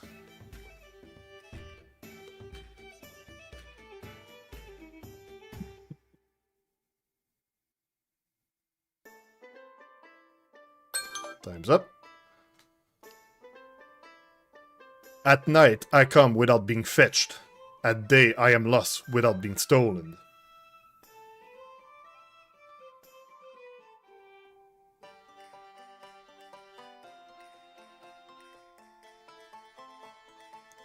Time's up. Ninth riddle.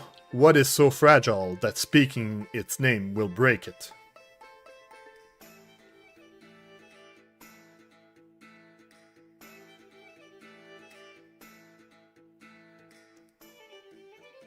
Time's up. And the final riddle. He who makes me doesn't want me. He who buys me doesn't use me. He who uses me doesn't know it.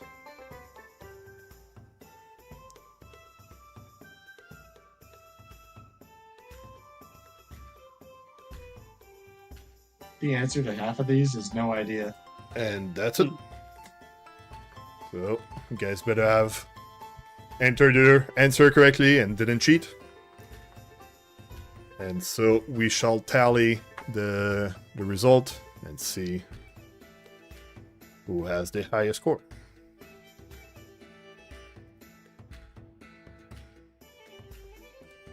So let's see.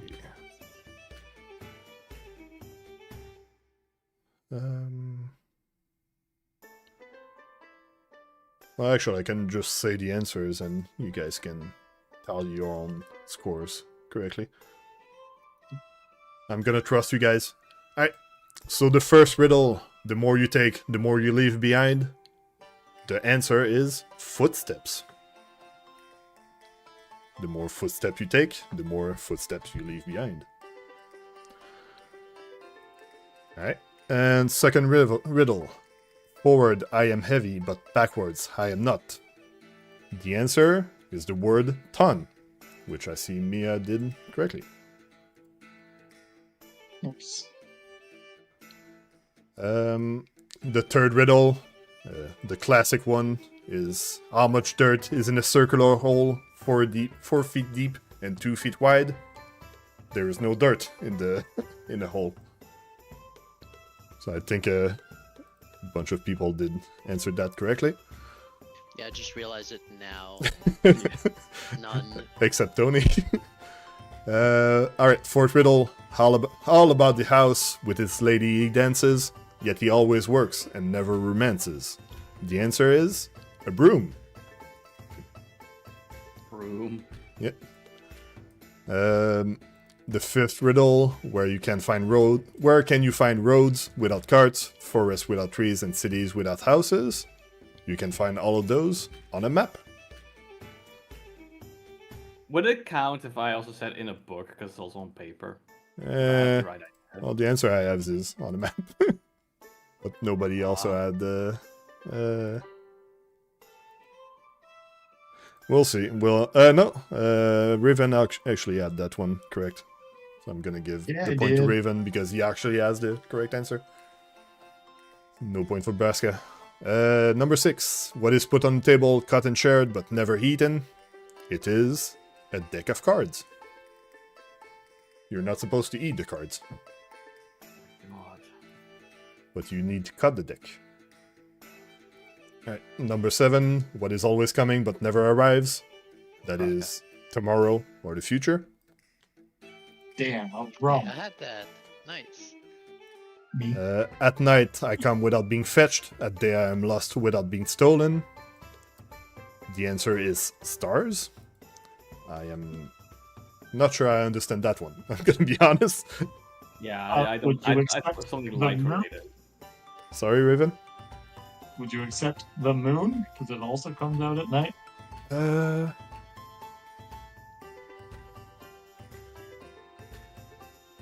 I wrote light because it's Yeah. based on the fact that you can see them and with light bouncing off them. I'm gonna give Braska and Raven the point because it is close enough. But yeah, I have. I don't quite understand that one. I don't know if it's a language problem. Number 9. What is so fragile that speaking its name will break it? The answer is silence.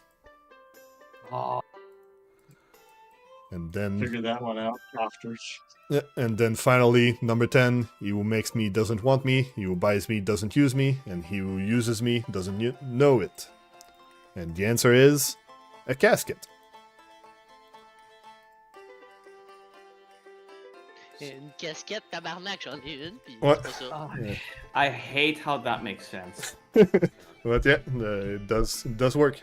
Yeah, other than number 8, all the other riddles I get. So, all right. So count up your points. See who has the highest score. Baya, Mia, Two. I Who? have, Braska, Baya. I have officially, by your calculation, I have 1 because you're not giving me 1 for the book. It's written down. Well, everybody got 2 except Braska got 1. I'm gonna write in like exactly what's written in the homebrew I copied for this. It says 7 correct answers. Is first place. Yeah, 7, Nintendo. Yeah. So if we put all of us together, we got Yeah, 7. exactly. As a group, you won, except you answered the same questions together. But yeah. So that does make me know that I need to not use riddles against you guys. As a puzzle, Or do it's you? gonna be rough. Yeah, the amount of riddles you can answer is inversely proportional to the amount of strength the group has. Yep. So, as you guys try your hardest to write in your answers and give it back to James Mortabint, you do you do end up losing to another carnival goer, having way better answers than So you we guys. challenge that guy to a boxing match. Well, the boxing competition is over, so it's gonna have to be a different contest. Oh, the contests are there. What can we do to challenge this guy? Drinking. Tony wanted to do knife throwing, but I also think adventures in experimental beverages sounds fun. It's not a drinking contest, but it is a fun activity. So just throw your vote. Alright, it already has 3 votes. So give me a second as I load. Okay, thank God it did load the thing. So you go for that. You go towards. Let's see. I need to get the name back. Yeah, you go towards the tavern called Crow's Cast. The fancy stone building, which has their bartender being a female tengu called Magaloy. Can I show the players? Yeah, that should work. One of the bartenders from a different tavern, which is known to make some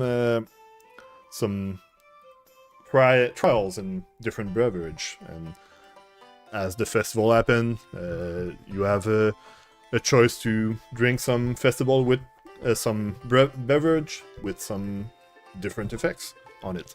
So who wants to risk it and drink one of those beverages? Yes. So Braska, he's the first one to roll in chat. Alright. So Braska, you go first, and you get gift some sort of blood red beverage with various fine chopped cloves in it. So you drink it.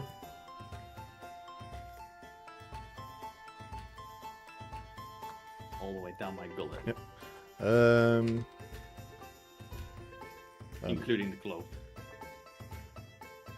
Alright, do roll fortitude for me. Okay. Oh, might be a bit handy if I have my sheet open.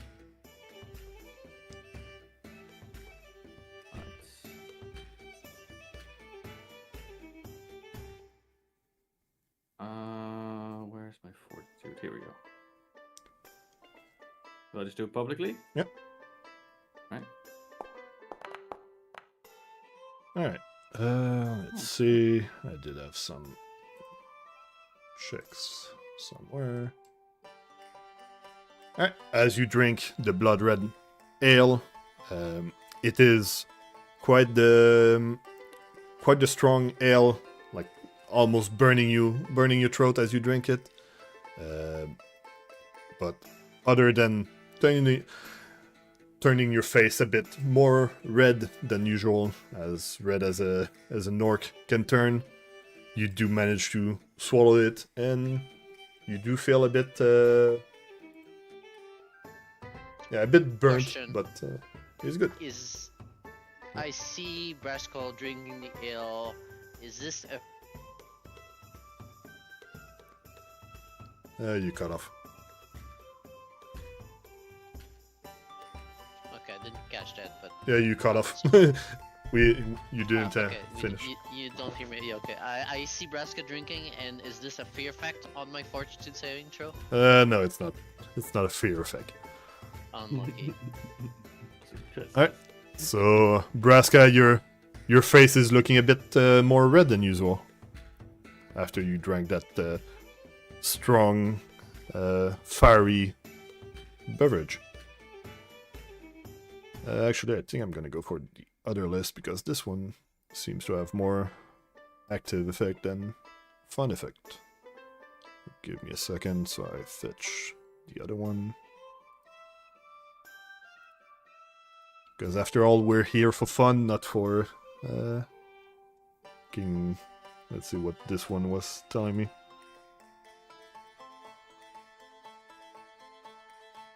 Yeah, +2 intimidation for 1d4 rounds. Like, yeah. That's not fun. Depends on what we do next. Yeah, it's just 1d4 rounds is the time to drink another one. Give me a second, I know there was another list.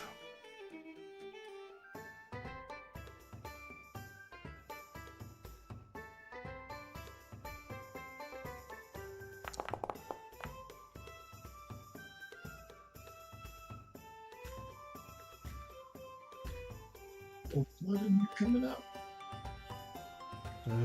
First of all, then...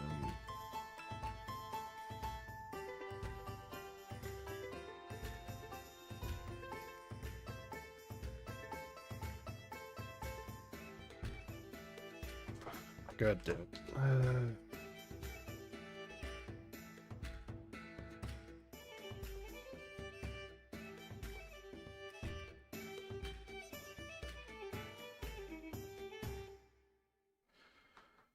Alright.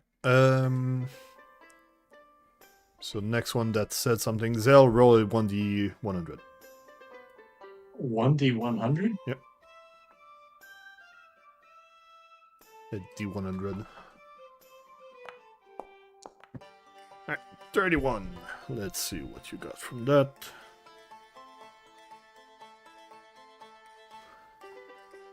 Alright, so Zael, you do... you drink the potion, and suddenly you are caught up into uncomfortable jig. You start dancing, and you cannot stop dancing. So Zael is currently dancing. Not that greatly, but somewhat alright. Alright, next one, Rilla, roll a d100. Well, Zael is currently stuck dancing from the previous beverage.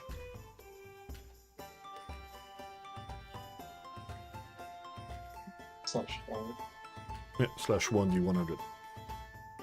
space 1d. Or you can press the two dices at the end of the thing. 98.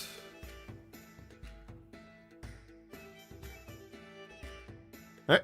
As Rilla drinks the potion, and a few second passes, suddenly air starts growing all over her body. She turns into a Sasquatch.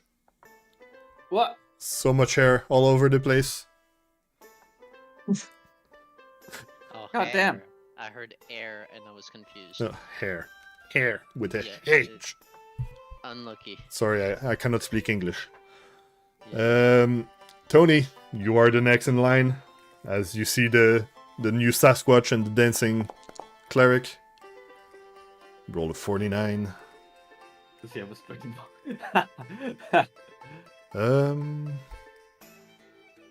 I'm gonna need you to reroll on that. It doesn't. It's not a good one, so reroll. Imagine I reroll 49.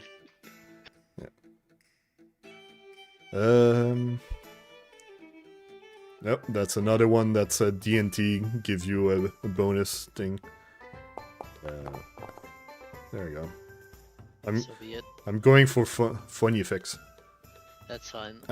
So as you drink the potion, you feel like your boots are suddenly a bit more tight than usual. What do? Do you remove your Okay, boots? Or I missed everything after boots or more. your so- boots are feel more tight than usual? Oh. Yep. No. I strong. Yeah, well, it gets a bit more uncomfortable, but you do keep your boots. Alright, Braska, do you want to drink something else? Yeah, I'll try something else.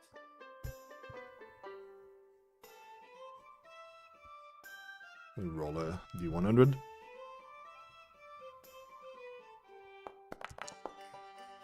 Uh, 75.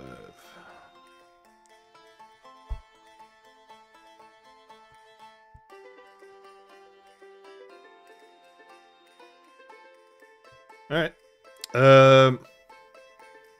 As Braska drinks the potion, he falls down to the floor. He is currently now unconscious, and as you look towards Braska, a ghostly apparition of Braska shows up slightly above him. He's dead. He just has he suddenly separated his soul from his body. Dead.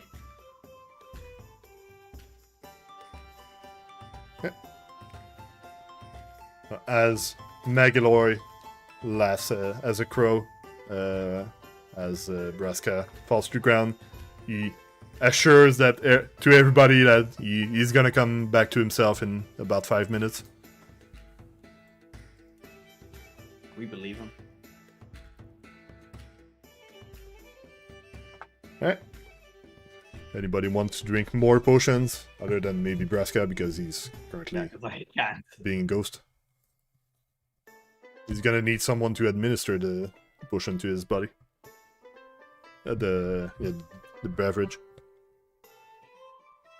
But yeah, Did the guy that won the riddle competition Is- do this? Zael, while you're dancing, you're still uncomfortably dancing from the previous potion. Drink another one. Someone managed to drink some, and now you're. It seems that your armor is now dancing as well. So I'm dancing with my armor Yeah, so- separately. Everything on your that you're wearing is suddenly dancing as well, as your own legs forcing you to dance. Fuck yeah. So you're all you're kind of start dancing for a bit. No one else to dance with me, so I made my own partner. Yeah. Rilla and Tony, do you want to try and drink some more? Didn't we roll 95 before? Yeah, that was Yeah. Tony's. Yeah, re-roll that. 17.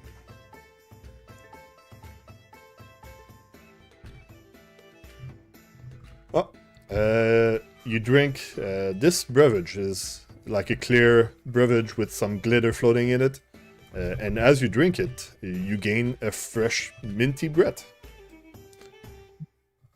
And Just drinking Listerine. basically.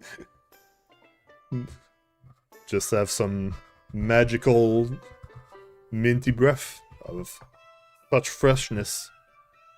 And oh yeah, as a side effect, you don't need to fart or go to the toilet for 48 hours as your body becomes 100% efficient.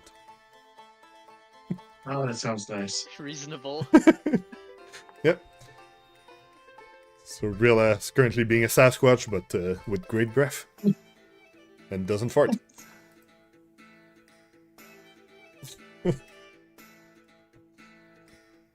Alright, Tony, do you want to try a different drink? As the one before only made your shoes feel a bit tighter than usual.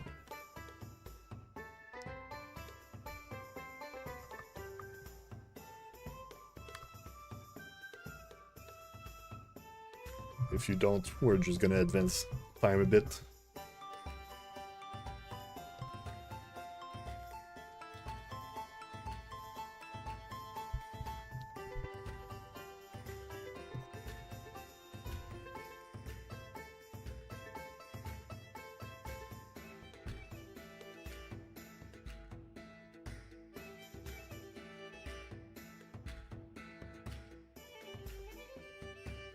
Oh.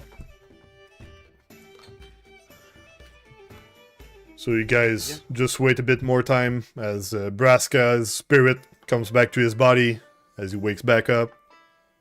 Braska, do you want another drink? You guys good for another drink that I go for or no? We could go do another thing. Yeah. Try and win you your teddy bear. Yeah. Alright. So you continue onwards, go for different activities as Mia's hair starts falling a bit. But You need that strength bonus. she's gonna be a Sasquatch for a bit during the day. So let's see how being a minty breath Sasquatch goes for the next activities. Alright. So we enter the beauty contest. What? So let's see, can I go back enough? No, god damn it. Can I copy this? Let me But copy what this. about her beautiful lush hair?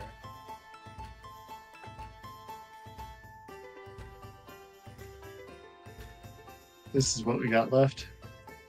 I'm currently making the poll.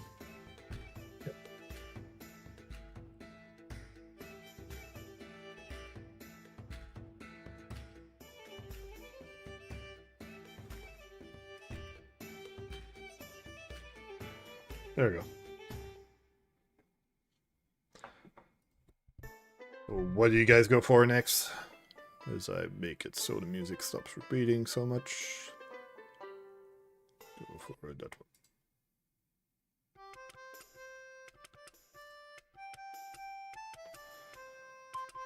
Alright, it appears the knife throwing event is the next one, as Carmen Rajani is the one organizing it. The the owner of Blazing Blades. And let's see, let me get my stuff. Alright, I'm gonna bring your characters to the page because we're gonna need those.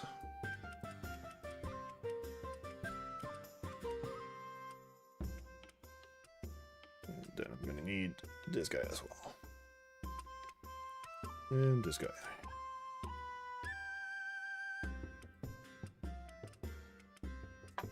Alright, so you guys get ready for the knife throwing event, as there is a target and a bunch of daggers for you guys to grab and throw. So who wants to participate? Me. I'm gonna give you guys a dagger. What's this wooden thing here? It's gonna be the target. Oh, is that the target? Okay. Mia, Zael, do you want to participate as well?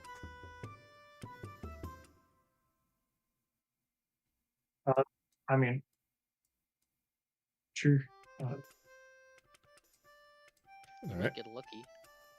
Alright, so I guess everybody wants to participate. Okay, so it's gonna be a thrown attack on the structure over there. So I need to give me a second so I adjust the DC on it.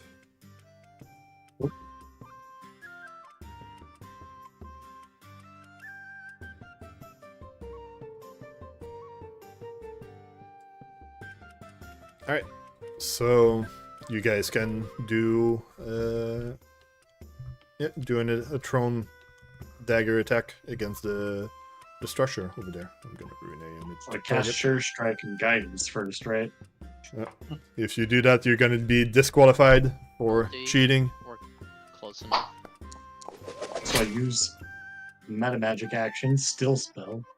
Whoops, it's getting starting to standard cover from there. Sorry, I'm gonna move it so it doesn't get cover. Also, that's not valid.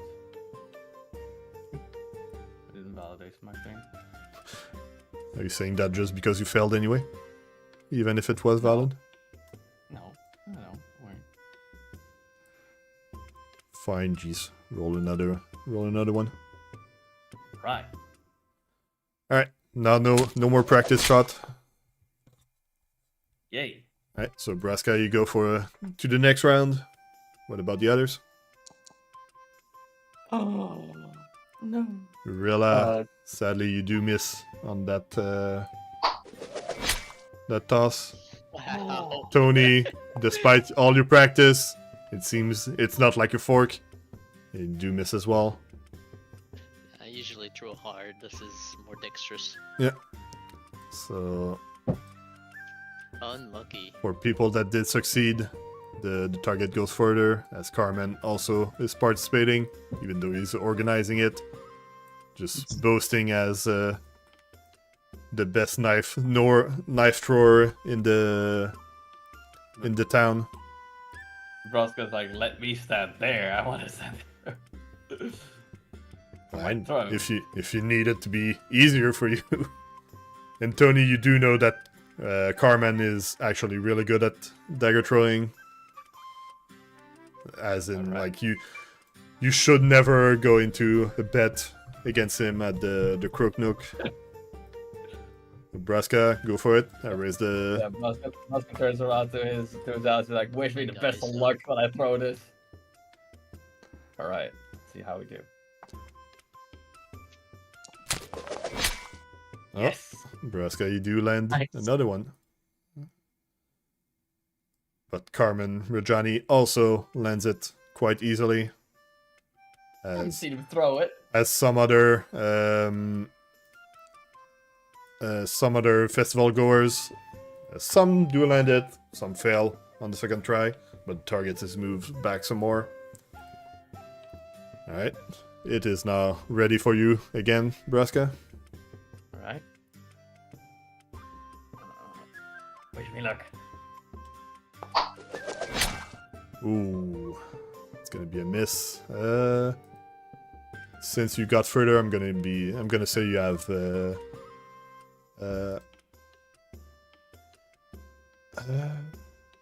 oh, whoops, my bad. You guys should have 3 chances, not just one.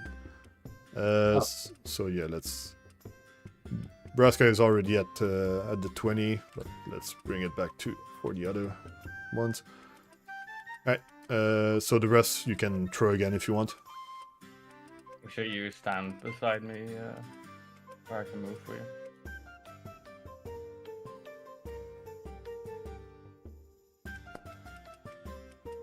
Oh, Zael, you got one more chance. Oh, Zael does manage to get to the second tier.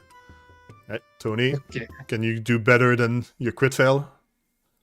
I hope Is so. there a range penalty on this? Yeah. Yeah, but you should be in range.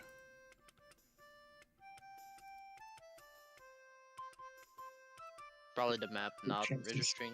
Yeah, it's thrown 10, so you should be in range. Oh. Okay, well I'll turn it off, but it seems fun. Yeah, it's fine. Alright, you do manage to go forward. I'm gonna remove those wall. Yeah, like, it is what it is. Alright, Mia, you can try again.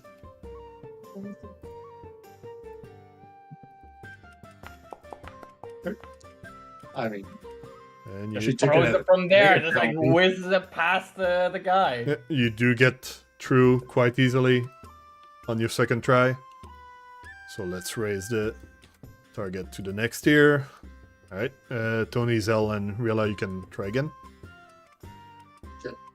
to But yeah, you can from cancel. this spot. You can just stay where you are and just cancel the range increment. Just make sure that there's nothing in front of you, or else that's gonna give Okay. it cover.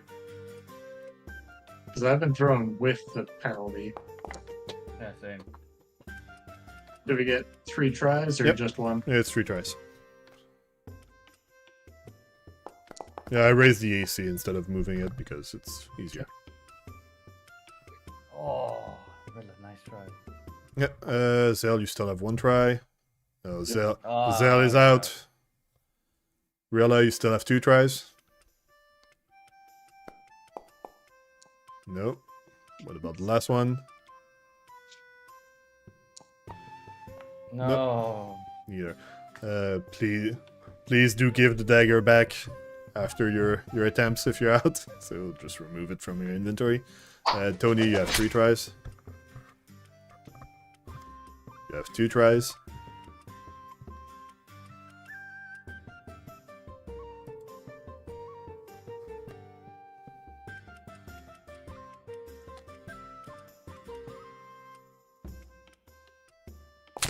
Catching up.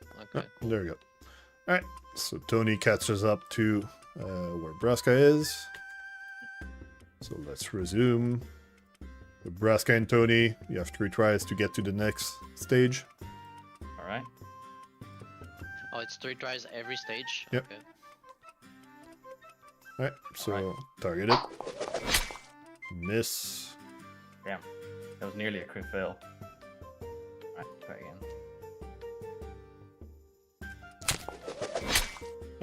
Braska continues. What about Tony? Yeah, I'm just gonna disable range penalty and you figure it out. Yeah, just disable rage penalty. Yeah. Alright. Tony also lands it. There's less and less people of the festival goers there. The target is moved again a bit more back. You guys can do your 3 tries. Right.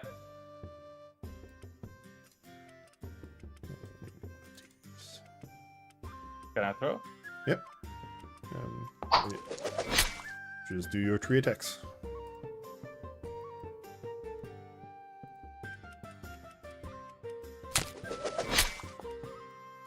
Ooh, Braska continues.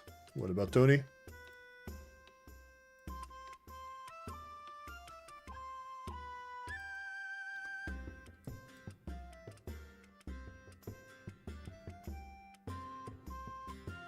Processing.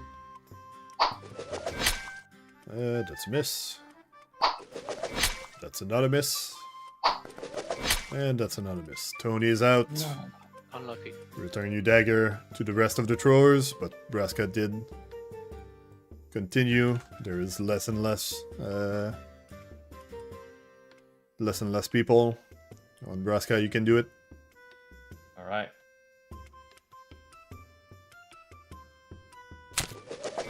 Hey. And he does. Alright.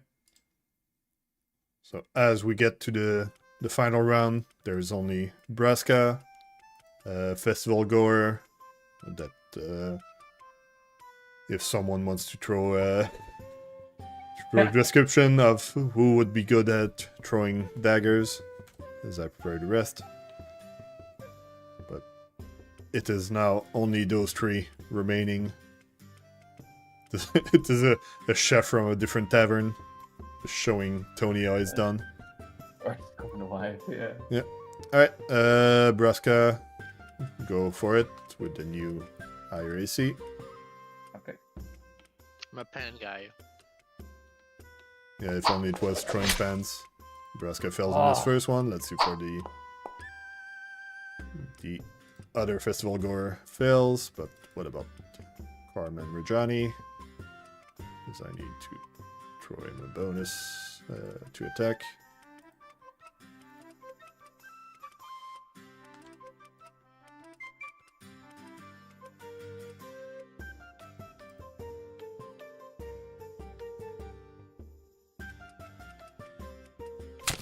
There we go.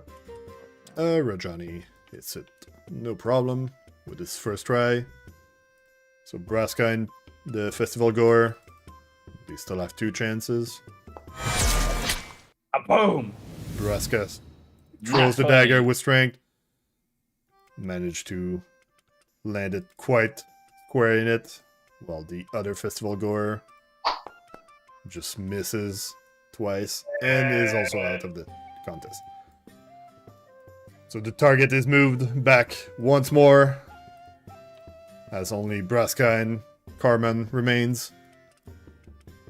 The target is ready. Right. Braska, go for it. Oh. Who misses on the first one. But Carmen also misses. Oh, Miss on the second one. But Carmen, Okay, yes, it- as the known knife thrower he is, lands it square in it. Braska, you have one last chance to continue. Alright. As Carmen taunts you. Alright, pray for me, guys. I Oh, that's a tried, fail. man. Oh, Braska, you do get second place as Rajani laughs at you as you cannot beat the best knife thrower in Atari like that. But you did. Yeah, Rajani wins a big teddy bear. No, just kidding. I fight Rajani. I throw the knife at him. No, I'm joking. Gosh.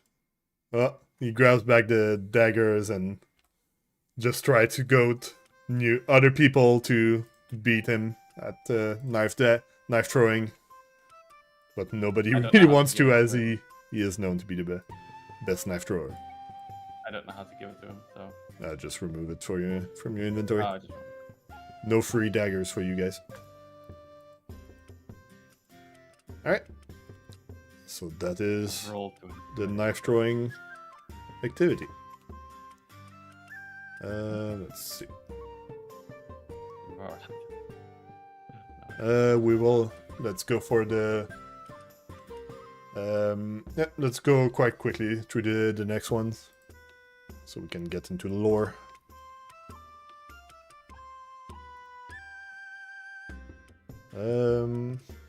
Yeah, it is a bit spread out. Missing 1 vote. Yep. Oh, but the dice game does win. This is gonna be a fast one. Alright, it's a simple dice game. So everybody secretly roll a d6. So just a private GM roll so I can see your rolls.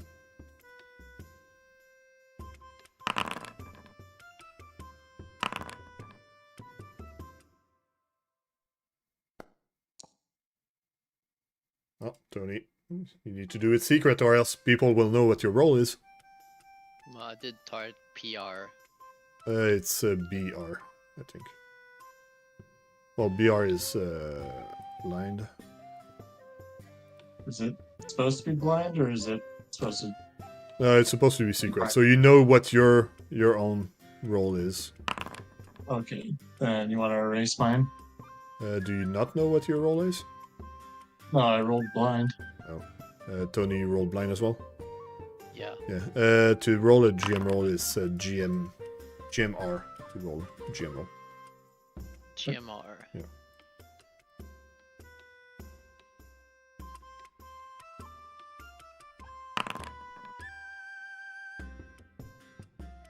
Alright.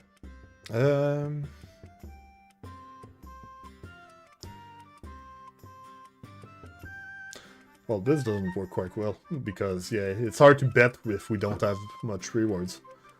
And then you guys share your money.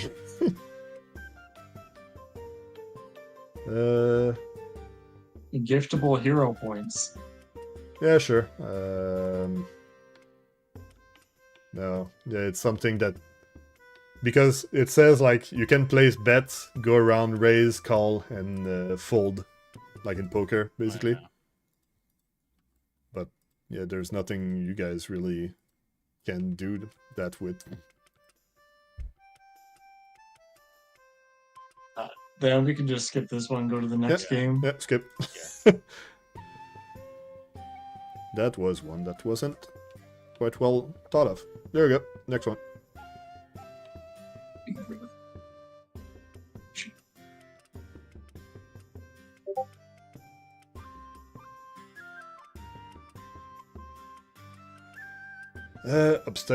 Obstacle course. Alright, that is one of the big one in honor of Otari Ilveshti, the rogue of the Rose Guard, and it is like basically almost like a parkour course through Otari, with multiple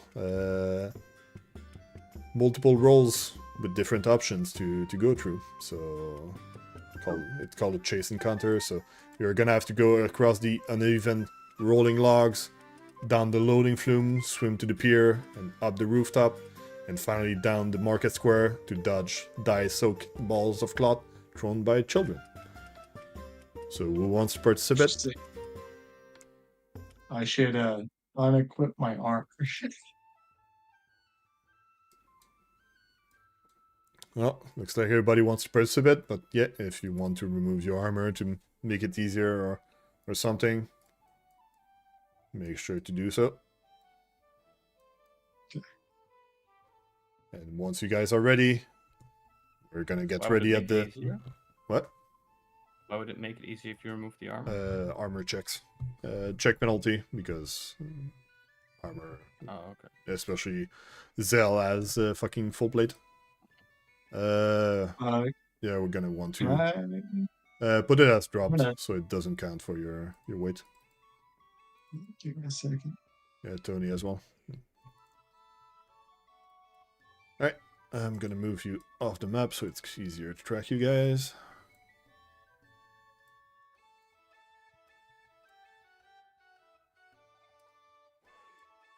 Just drop our shit on the ground. So you guys undress. lighten up the load, and then get ready for the race with the other participant. But wait, Zael, if you're not wearing your armor, the balls of yarn that kids are throwing are gonna hurt you. I know. Alright. That's what I got fire ray for.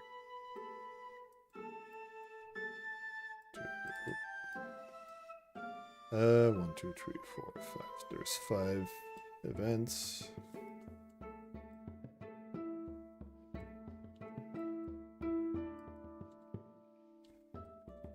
Yeah, I know how to count 5. You have to go to 6 first.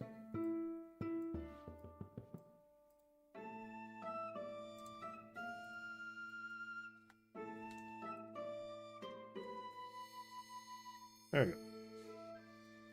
Alright. So you guys prepared at the start of the line. And then we'll change the music. And the race begins as you run around the city, and the first challenge is to run across the uneven rolling logs floating on the water near the giant's wheel. To do so, you have 3 options: acrobatics, reflex, or perception.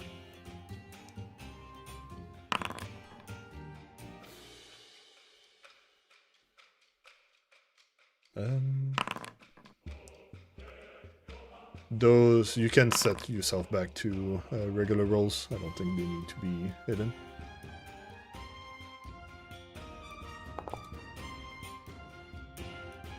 Just gonna reveal to everyone their buddies. Alright, so Zael tries to find a good footing for the logs, but critically fails his first attempt. Braska, you just run for it and try to balance on the logs, but you slip and do fall, as well as Rilla. But Tony, being the more acrobatic other one, do progress to the next stage. Barely. Barely, but he does. Alright, so you guys can go for... actually, let's do it like this. You could start a combat and have a... Yeah.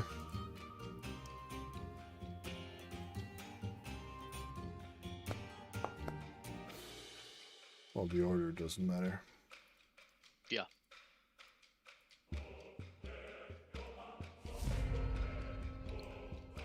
Alright,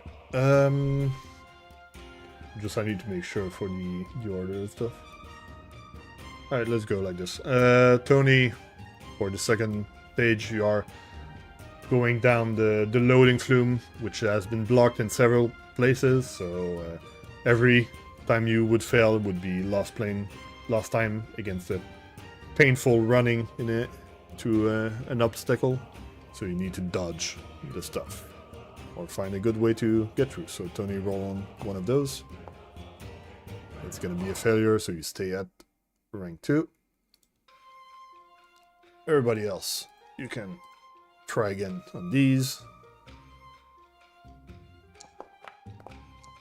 God damn it. Rilla managed to get to the next stage, while Zael and Braska struggle First, some more. We're playing in the water. Yep. Alright, back to our people in Tier 2.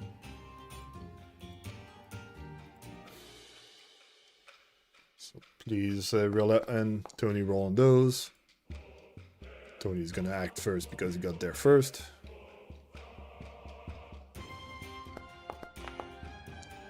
And he does get past the looting flume as Rilla runs into one of the obstacles. Back to the first section with Braska and Zael. What do you do? Dude, what the heck? I rolled a 4 like 3 times in a row. As Braska falls some more in the logs and starts I'm re-rolling complaining, that on the hero point. Zael finally managed to get through. Finding a good spot using his perception.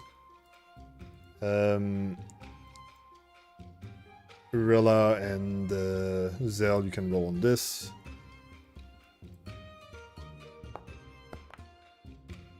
Mhm. Rilla, you do manage to get to the next stage, which is a big old swim towards the pier of the town. So Tony and Rilla, you can roll on those. Alright, Rilla, will you get ahead of Tony?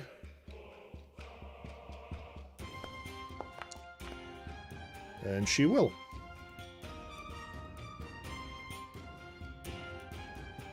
Alright, and we go back to Braska.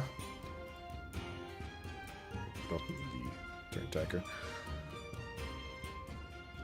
Braska, try again to get through the uneven rolling logs. Do manage to get through. 31. Almost catching up to Zael. No. So both of you guys roll on these. What the? What's with my roll? Zael does progress forward while Braska runs straight into a wall. Tony and Zael, you The can wall was in my way. roll to swim.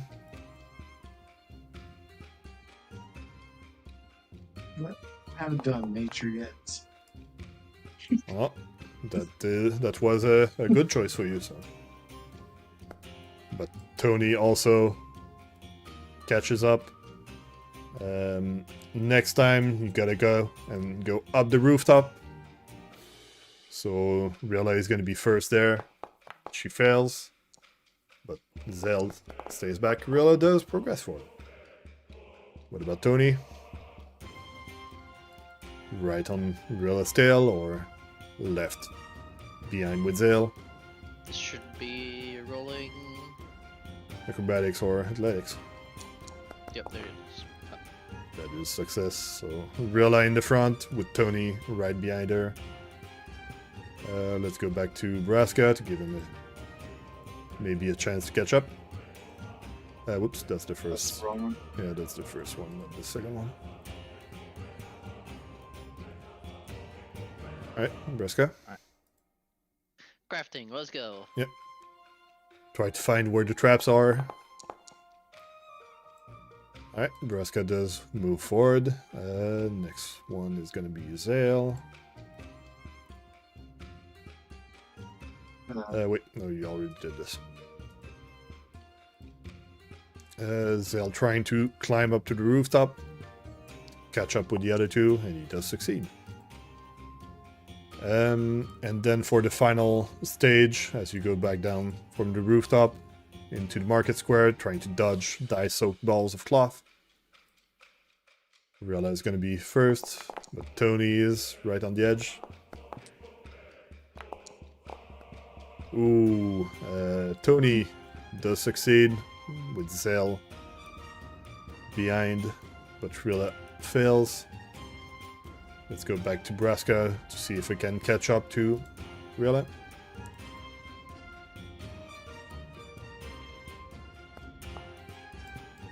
He's getting close. Rilla, can you finish the race before Braska catches up?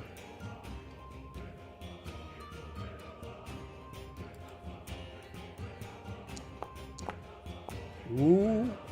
Braska. Try to climb to the roof. After rushing through the swimming portion. He does catch up. And then Ooh, Braska has to come back. both of you can roll on this. If Rilla succeeds, she wins. Yep. Braska. Dude, that's 2 crit fails. dude. Braska gets For thrown 2 some crit fails. paint right in his face. He's even more red than he was before. Unbelievable. Braska, let's see. Braska, one last chance to finish on Yeah, one last chance to finish. Plus 9, plus 8, all right. Dude, the amount of failures that I've gone through is ridiculous. Well, It is what it is. at least your life is not in danger during this. Suddenly cutting the music. Oops. So let's return to.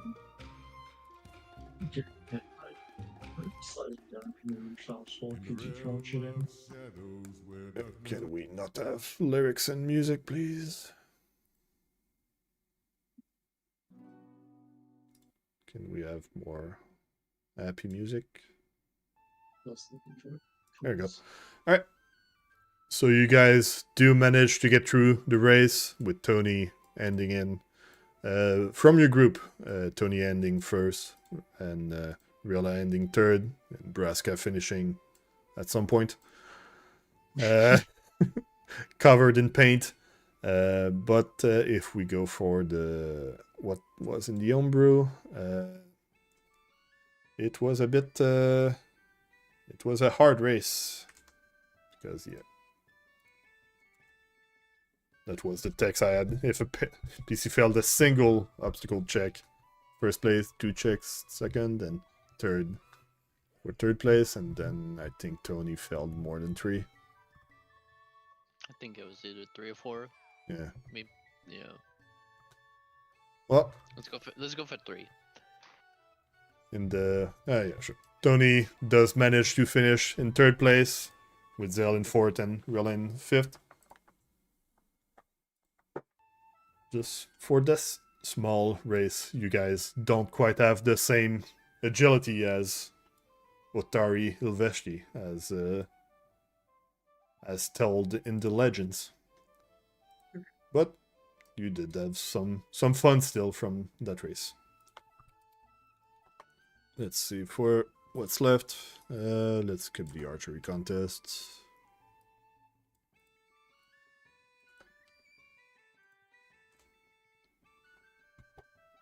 Let's go for two more of those, and then we'll continue for the lore.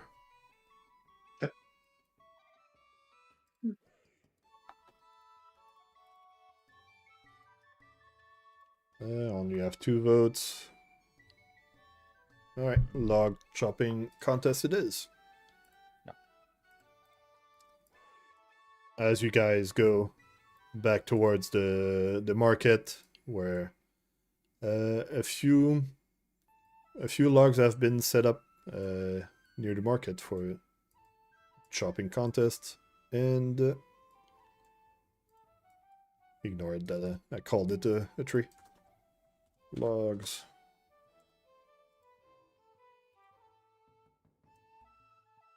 And you get a great axe to try and chop the log.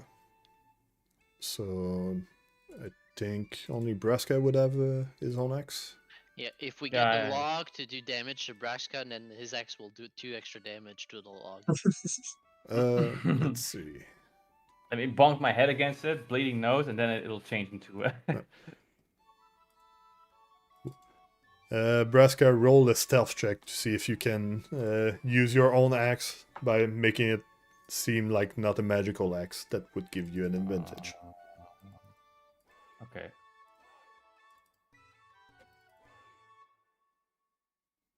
Everybody else Is you it can... private or public? Public.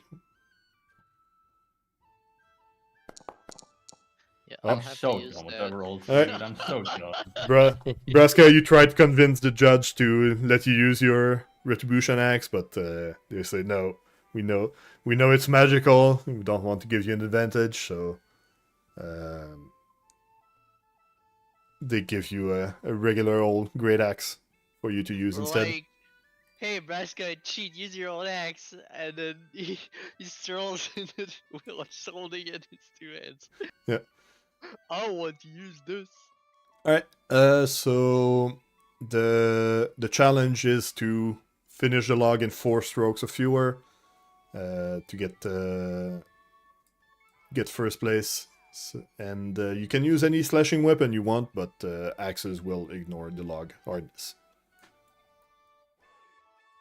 So whenever you guys are ready, we can go for one and see how long it takes them to chop the log. Could I have the axe? It's in chat. You could drag it to your character. Could I just drag that? Okay. Yeah, we're gonna see crits a bunch, but it is immune to crit, so just roll for damage. Not critical. Can roll for critical. It's gonna have it to. It's gonna do the regular axe damage.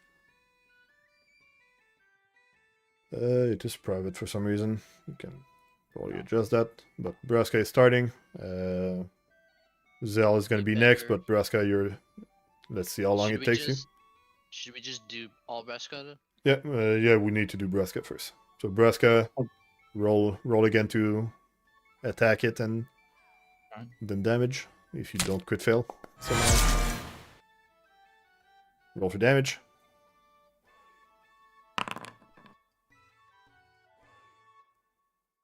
I don't know why it's GM only, but I keep putting it to public, so... Just reselect the GM only and then back to regular. Alright, the log takes a bit more damage, but it's still holding. Come on, Braska. Do more damage. I'm trying. Stop riling me up! Braska managed to misses the log. Try again. You are at 3 strokes. Alright, roll for damage.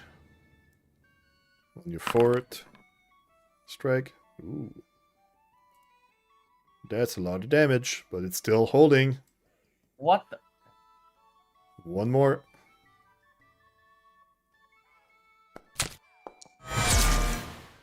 Roll for damage.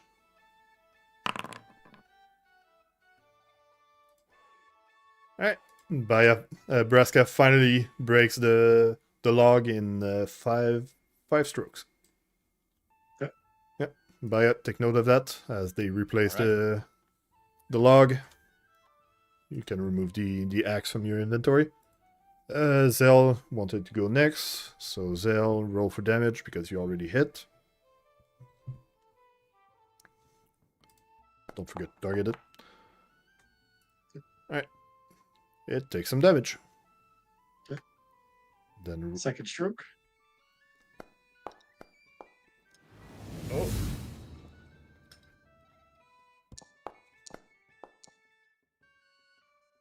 Oh. That's more damage. Third strike. Hey, look at that! He's doing better than Braska. He's not doing more damage than me. Oh, he's about to use his 4th strike to probably finish it. How is that possible? Oh, he didn't crit fail. Crits don't matter. Yeah, crit don't matter. Alright. Zael, you do chop it in 3 hits. That 4? 4 hits. No, 4. 4 hits, my bad. Let's see. You overkilled it by 2. Yeah. 4 hits with 2 extra. Note that because it might have another 4 hits. Okay. Alright. Next one. Strong. Tony, you try to go for chopping as well. Roll for damage. I'll just do normal damage. Yeah. So you don't have to divide. Well, I just apply damage and it doesn't apply crit. Oh, okay. Well, I'm still rolling. Alright, roll damage. It's 2.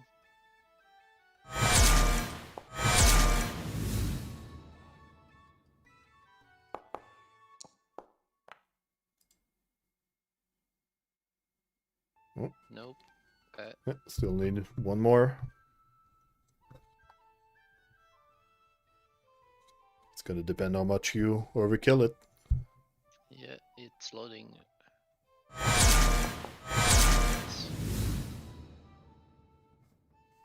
damage. Oh, max. Alright, you were killed by... yeah, it's 16 minus 7. Jesus Christ, my... 9. Yeah. I have no idea how much my overkill was. It wasn't discussed. Well, you're the only one at 5 hits because you failed.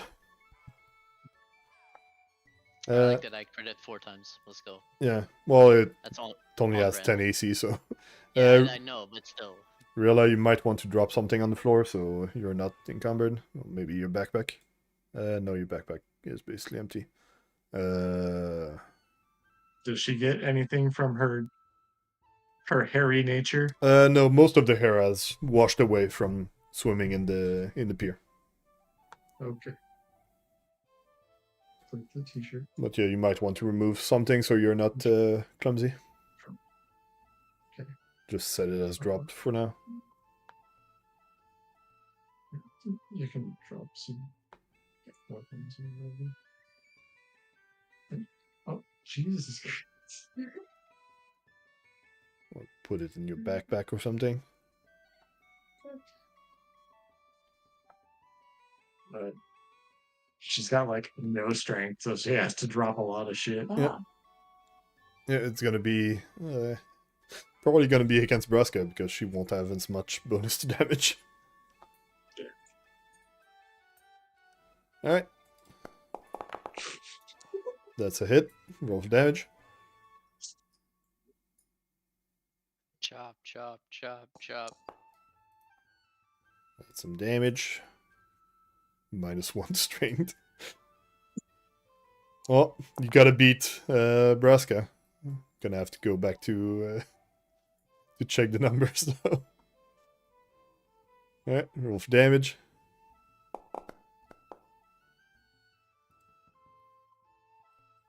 Alright. Nice. Third hit. Roll for damage. Just barely hitting is good. Yeah. Oh. Oof.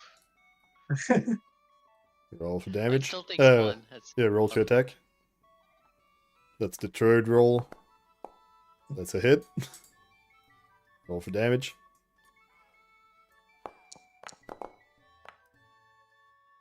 Alright. And then the fifth one. If you hit and roll high enough, that might be enough to beat Braska crit failing. No, you're gonna need at least a 6th hit. Oh, Keep rolling. Jenny, you almost got beat by a That was nerd. 5. Shut the fuck up. I thought it was 4, but cool. Is that? Let's see. 1, 2, 3, 4. This is 5. Yeah, this is 5, but she missed. So now this is 6. For the next one. Another fail. Careful to not chop your own toe.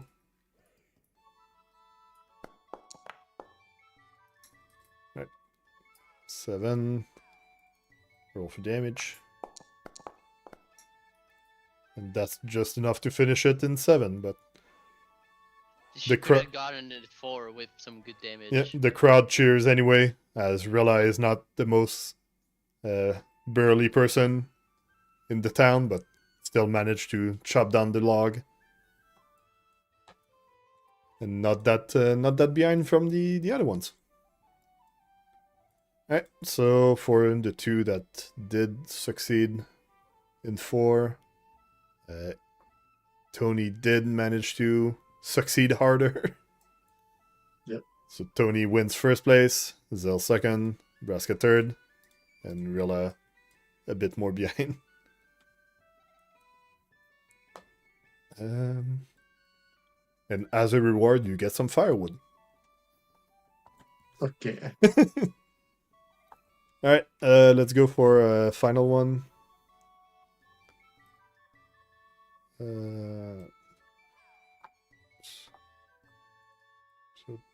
Remove these. Remove this.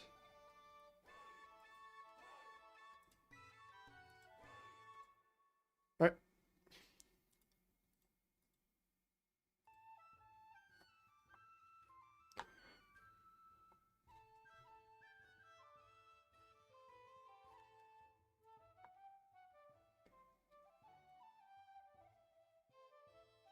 Well, I'm going to describe each of the activity. Flum fight is going to be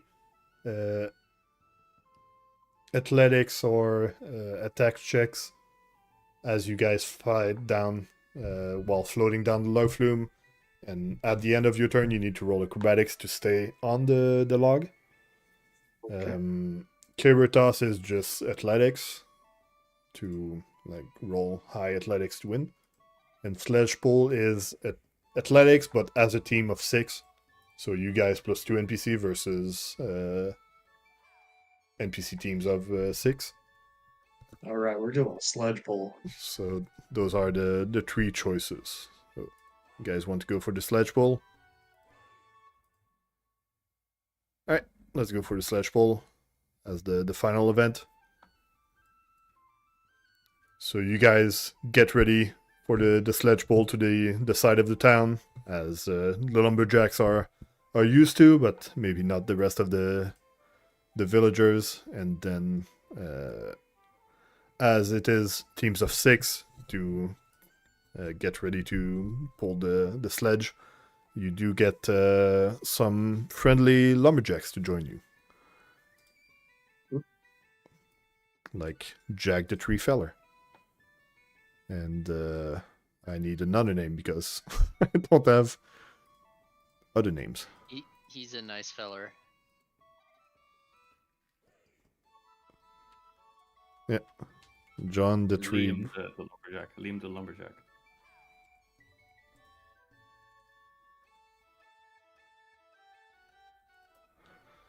Yeah. We got Jack the Tree Feller and John the Tree Lover. Jack and John. Yeah. So you guys get into a team, ready to pull the sledge to the other side. Where'd Rilla go? So it's gonna be athletics check from all of you, and then we're gonna tally up, and that's gonna be where you stand in the score. All right, and then I need to do one for John and one for Jack. All right, let's get the calculator. Not bad. Plus 17 plus 21. And with the combined effort of the whole team, you guys do manage to finish first. You did get a high enough total as a group. Get first with a total of 106 actually. So as a group, you win the sledge pull, winning against the other groups of mismatch festival goers and lumberjacks. Fuck yeah. What do you guys win for this as a group? Teddy bear. We do a tribal dance. Teddy bear is a single Or is a single thing. It needs to be a group thing for all 6 of you. Yeah, everyone gets A six. teddy bear chopped up into 6 teddy pieces. You chopped up a teddy bear into 6 pieces. Clearly.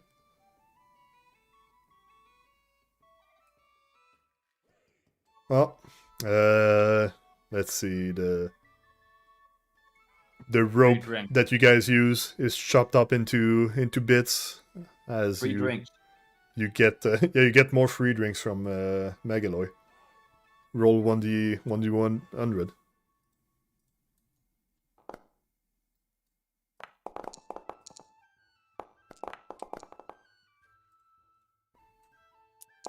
Let's see. All right, Jack.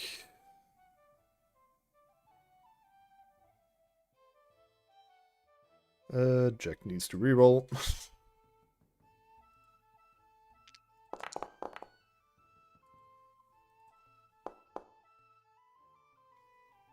and somehow rerolls the exact same thing.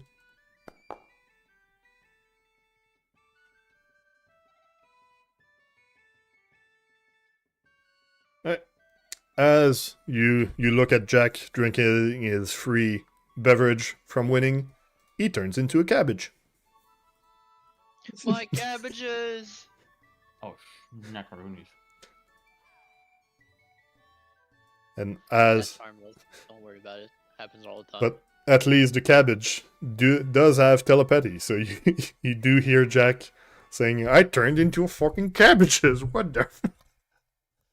Just, let's see for it's for John.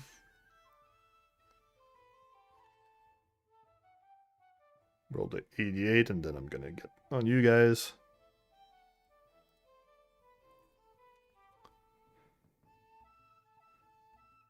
Let's see.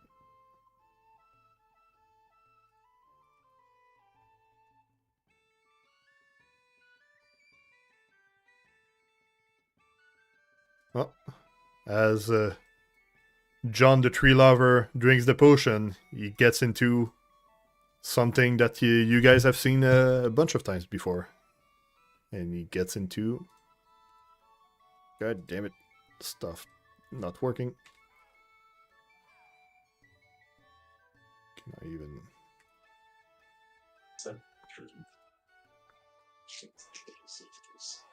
There you go. He gets into a rage. But as the tree lover that he is, other than the initial rage effect of it, he does calm down and doesn't become a danger. And let's see what you guys have rolled. Braska reroll. We already got that one. Okay. Rilla, you are quite confused. You are suddenly unsure of where you are and where you were in the past 2 days. As you seem to have suddenly forgot the past 2 days. As Megaloid just look at you and says, like, you'll remember stuff in time fast enough. Let's see for Zael.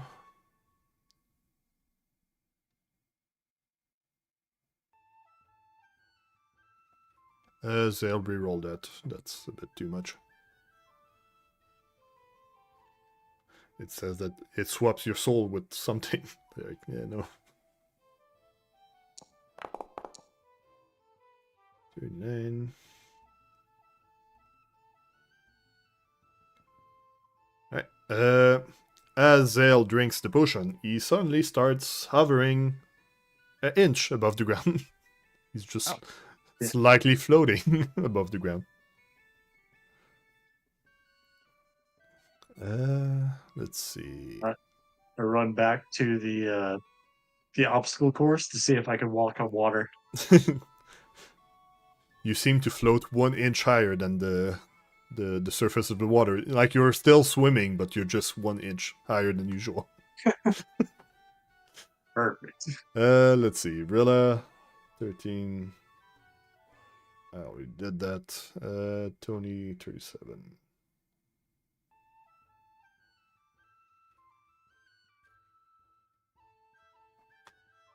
Alright. Tony, you drink the potion, and it is really, really, really spicy, and you just start coughing, but as you cough, some flames come out. And you just spew fire, a bit like the guy in the background. Just spit fire in the air for a few rounds as you spit out the really spicy potion. Cool. Alright. So that will conclude for activities as we get closer to the end of the session, and I have a whole journal of lore to throw at you guys. And I will need you guys to read some because there is a lot for me to read. So I'm gonna delegate. a bit of work. So you guys finish up the activities as the day continues. It is now like you basically spend all day doing that. And as the sun sets, you guys gather towards a small theater that got built for the festival. And for this this production, it is explained as a summary of the history of the Rose Guard, for people, visitors, and more to learn or relearn the story of Otari. And so the story begins as each of the member of the Rose Guard are explained and described where they started. So let's begin with Otari's story, the namesake of the town. I'm gonna send it to chat, and if someone wants to volunteer to read that one, give me a small break. That would be appreciated. I got you. All right, so Otari Ilveshti grew up as an orphan in Absalom, where he learned the arts of stealth and thievery to survive. He dreamed of adventure from a young age and joined up with the disreputable sailing crews as soon as he was able. He soon fell in with pirates and for several years partook of their wickedness. One day they raided the wrong ship, but Otari's life was spared by a cleric of Caden Kalen. This was the turning point in Otari's life as he forsook his piratical ways and devoted himself to the cause of justice and liberation. Though young, Otari was exceptionally skilled, and he soon became known as the Seahawk across the inner sea due to his habit of swooping down upon slaving vessels seemingly out of nowhere. The Seahawk, as you know, is another name for the Osprey. Thus, the Osprey Club in Otari is named after him, and they consider themselves honorable thieves, as Otari was. Would clap, but my mic would ignore those. But thank you for your reading. And then the curtains fall as it switched to another of the Rose Guard members. This time, Volrajani, also known as the Rose Knight. Gonna send it to chat. If someone else want to volunteer. Shinny, that's you. All right, that's me. All right. Time to begin. Yep. Volrajani took her ancestral blade, the Rosa Argentis, while she was exiled from Nidal. Her family symbol was the silver rose, and between the thorny blade and her rose-themed armor, she soon gained a name for herself as the Rose Knight. She battled her way across the inner sea region, participating in arena combat and slaying monsters. When the Rose Guard first came together, after they all leapt to action to stop a rampaging monster at the Absalom docks, it was Volrajani's idea that they join forces, and it was because of her rose symbol that they decided upon the Rose Guard as a name. It was originally Vol's intention to bring her powerful new allies back to Nidal and reclaim her throne, but over time, she lost interest in her old goals. Eventually, during a dramatic moment, on one of their adventures, she uttered her famous line, "I would rather be a hero than a princess." Another set of applause for the participant of the theater. As another... Oh, maybe not that much. It's theater. Jeez, calm down. They really like her more than Otari. Alright. So it switches to yet another member of the Otari Rose Guard. As this time is about Zarmavdian. Words. Zarmavdian. The dwarven wizard, a figure shrouded in mystery. His origin is unknown, though rumors claim he hails from one of the dwarven sky citadels to the north. Even his true name His true name is unknown, for Zarmavdian is a title given to him by a remote tribe in distant Mwangi expanse. He was exceptionally well-traveled. The title Zarmavdian can be roughly translated as the Watchful One, for Zarmavdian was observant as well as clever. His tactical foresight saved the day just as often as his mighty spells during the adventures of the Rose Guard. Zarmavdian was a bit of an eccentric. He dabbled in everything: cookery, poetry, cartography, and all form of art and craft. The depth of his imagination was profound, and he was constantly on the hunt for secrets and mysteries.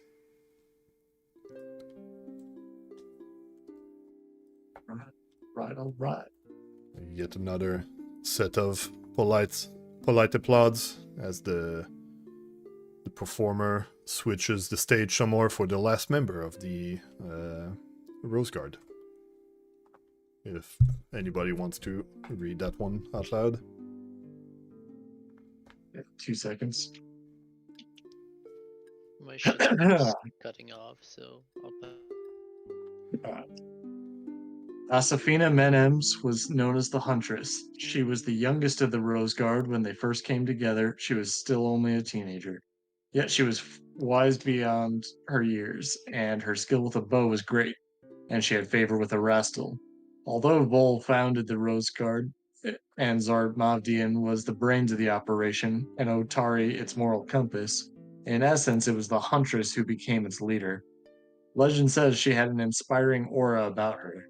She and Otari developed a romantic relationship with each other over the course of their adventures, and they had only recently exchanged engagement vows before tragedy struck.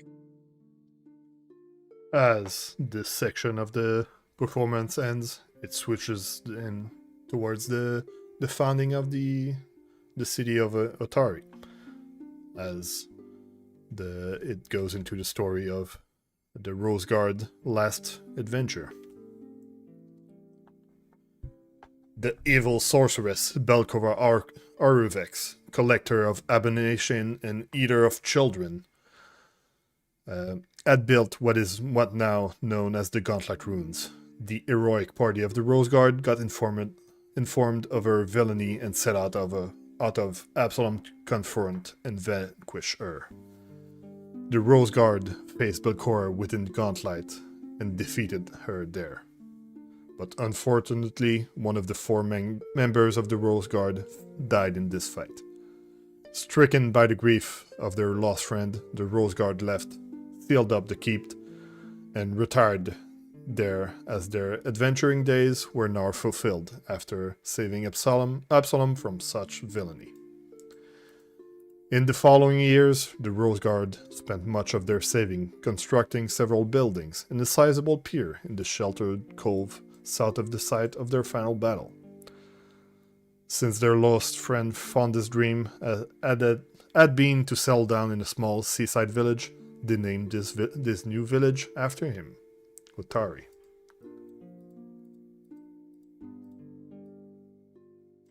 So the rogue died. Yep.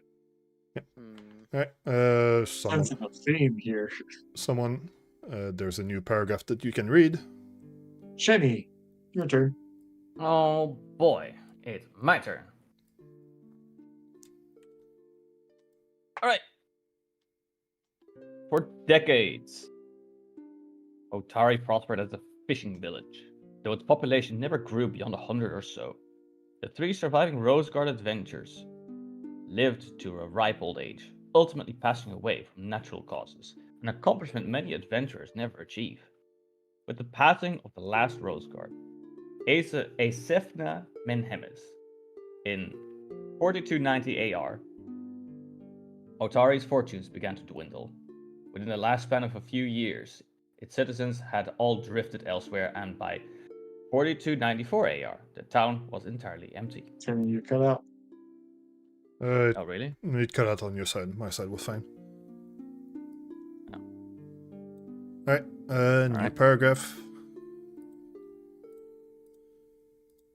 Otari lay abandoned for decades. Yeah, sorry, Ned, I'm taking over. Before a group of kobolds called the Stoneskills moved in. When the kobolds started luring in passing ships during bad weather to ambush their crews and steal their cargo, it didn't take long for new adventurers to arrive and vanquish them. While the adventurers moved on to other adventures soon after, their backer, Maklani Menhemes, remained behind. Maklani, a Sefna's granddaughter, conceived a plan to revitalize Otari as a lumber town. It already contained dozens of buildings that only needed to be restored, after all, and the Osprey River remained ideal for a mill and lumber yard. However, one setback complicated Maklani's plan: the steep slopes and cliffs surrounding Otari made transporting timber to the ocean difficult. Maklani's solution was ingenious. She constructed a wooden flume that allowed for the easy transport of lumber from the woods to her mill, and from there down an astounding loading ramp that extended from the top of the 200-foot tall cliffs to the harbor below. The mill and flume made Maklani wealthy and revitalized Otari, although it made her an enemy of the Cortes Consortium, which had a stranglehold on the island lumber industry. Two other small lumber companies broke from the Cortes Consortium and settled in Otari as well, each paying for the use of Maklani's invention. And so we reach today in our thriving settlement, the largest on the coast between Epsilon and Diabol. Maklani is long dead, but her descendant, Joseph Menhemes, carries on the family trade and also serves as the town mayor for 20 years today. And so the performance ends as it gets back to the current days, and the troupe just comes forward and bows as the rest of the crowd cheers for their performance.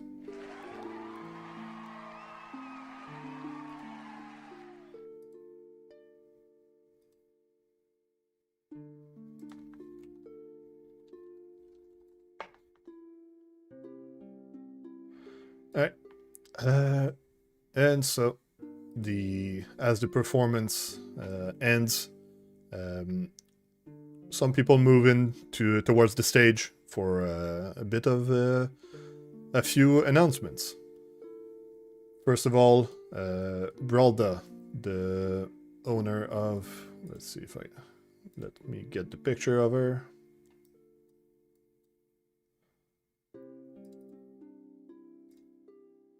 Bralda Vankervale, the owner of the Rowdy Rockfish, comes up first. A small dwarf lady, a stoic but shrewd businesswoman, comes up and is asking for people to try and find more news about her lost son, Lasda Vankervale, that vanished without trace a bit ago.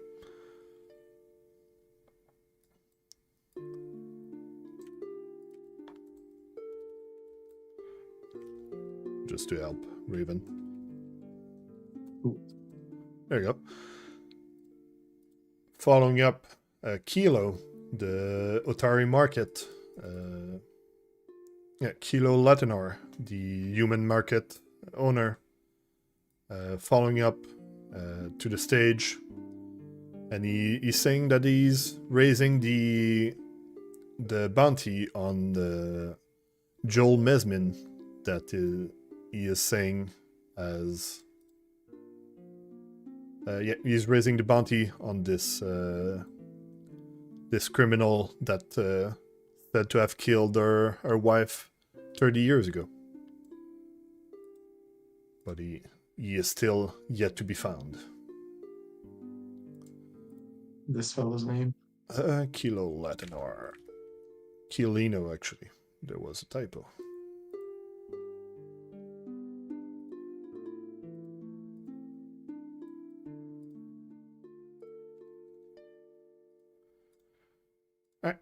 Follow up. Let's see. Here it is. Next from the from the Whistledown Cutters and one of the other lumber company, Lady Inkleholtz, Elimora of her first name, the half-elf lumber magnate, says that she's planning to buy the remains of the Thirsty Alpaca to renovate it into a school for the populace. So she announces some fundraising activities and saying that she would accept donation, do so. In other announcements, the head of the guard, Lardus Longsaddle, just announced that there has been mention of local outlaws that has been waylaying travelers with firearms on the road. So just to be careful as you guys travel out of the city. And then finally, Osef comes to the stage and he waves towards the party as he presents each of you by name individually and celebrates as you guys did manage to protect the town lately when the dead raised from the grave to almost attack the city, but as you brave heroes were in the way to protect, it was much less of a danger than at first thought. And as the announcements end, it turns straight into the mayor election speeches for the upcoming election, as Joseph gives a fine speech, casual and familiar. He seems to take his victory for granted and state in his typical plain and simple fashion that he doesn't have much to say. He's been the mayor for 20 years after all, so everybody already knows what to expect. And following him, Carmen, his usual adversary in the mayor election, comes up to the stage. Yes, indeed, the knife thrower guy, the owner of the Blaze for Glades, blacksmithery. His election speech is strangely excellent. He talks about his job as a working man, saying that not like the rich and powerful Osef, he can relate to the working class and he understands the needs of the average citizens. He points out Josef's conflict of interest, being mayor while owning the largest lumber company in town. He reminds everybody of his own heritage, from being one, also one down from the original adventurers of the Rose Guard, and all the good that he did for the town by himself. Osef policies have worked so far, but everybody knows about the financial trouble that the lumber companies are facing, and what the town needs now is fresh leadership and to give poor old Osef a break. Carmen does come across as a simple but intelligent man, a straight shooter. He gets a few heads nodding, but nobody at the end is laughing at his election speech. And so we end the announcement as people are guided towards the next event, per se.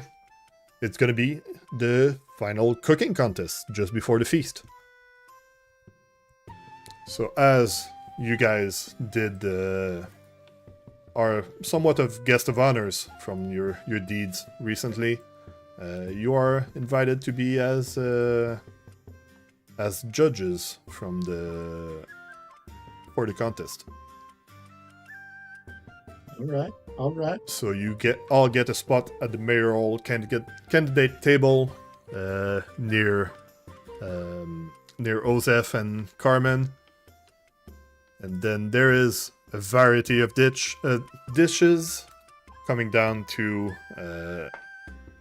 a tie between Brildo Vankerveld exquisite rhubarb pie and Barnaby spicy fish stew. Barnaby being another chef at the Crook Nook, one of Tony's companion.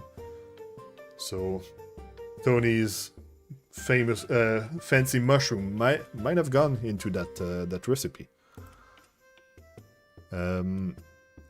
So while Osef suggests that the fish stew is slightly better, Carmen immediately argues. Impartial. What? Oh, sorry. I would like to recuse myself from this jury as I cannot be impartial if my coworker is there. Yeah. So the rest of the judge agree that it is fine as you abstain from voting. But Carmen argues immediately that the pie is better out of pure contrarian.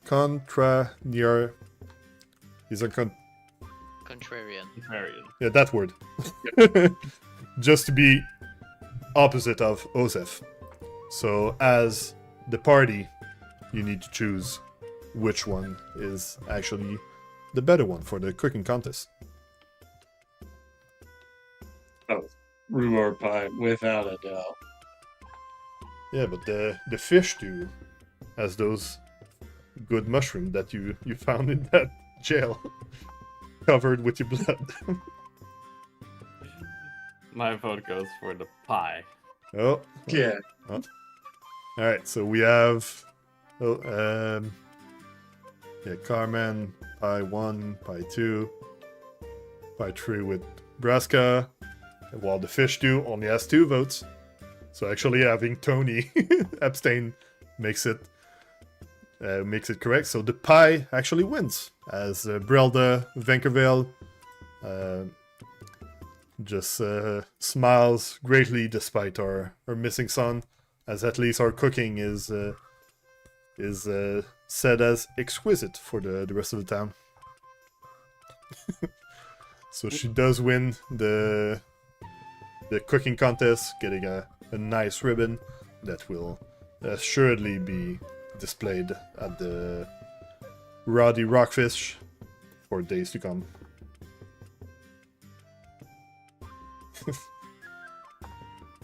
So as the cooking contest finishes, as you only ate a small bit, not to cut your appetite, a small feast conclude the festivities, as everybody eats and drink for the rest of the night. It's finishing the celebration of the Rose Guard and the founding of Atari. And that will complete our night, unless you guys want to do some more. But as your characters are saying, you guys are starting to be quite fatigued. So any comments or anything, or shall we just go for the next day and continue onwards from there? Yeah, let's do next day. Yeah, let's do next day. And next day, I want to go talk to the contest winner, Miss Brilda Vankervale. All right.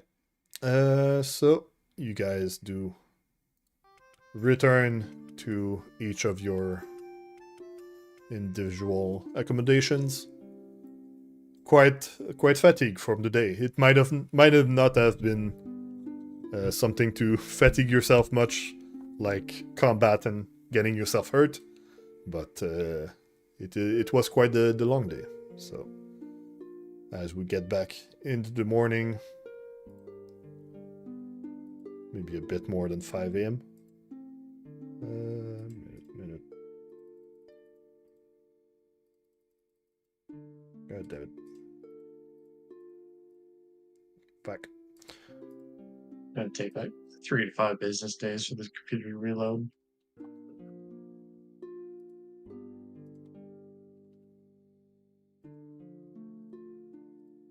Alright. It is now 8 in the morning. I'm gonna make you guys rest.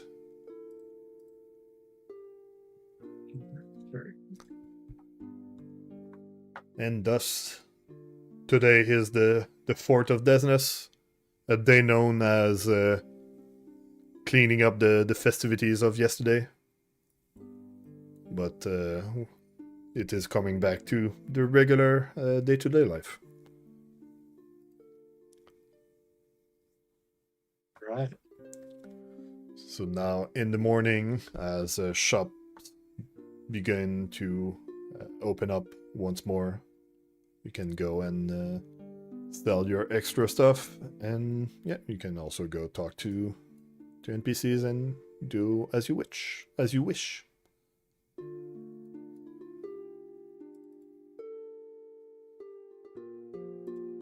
Yeah, don't forget to re-equip your armor also. Yep. And undrop stuff you drop to the floor.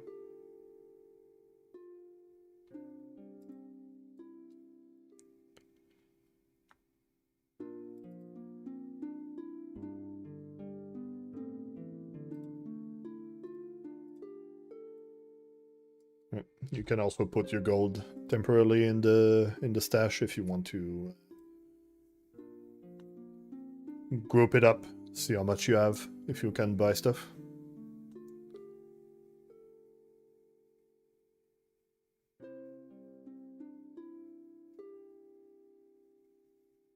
Myths. I'm only seeing the interactable or the description tokens, not the interactable markets.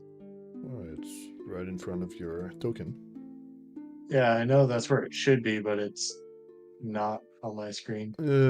Might try it. You might need to reload. Okay.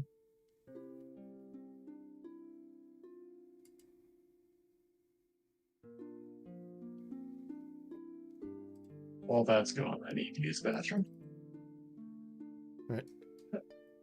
So let's take a short break for bathroom break and emptying inventories. So you guys are ready to continue onwards?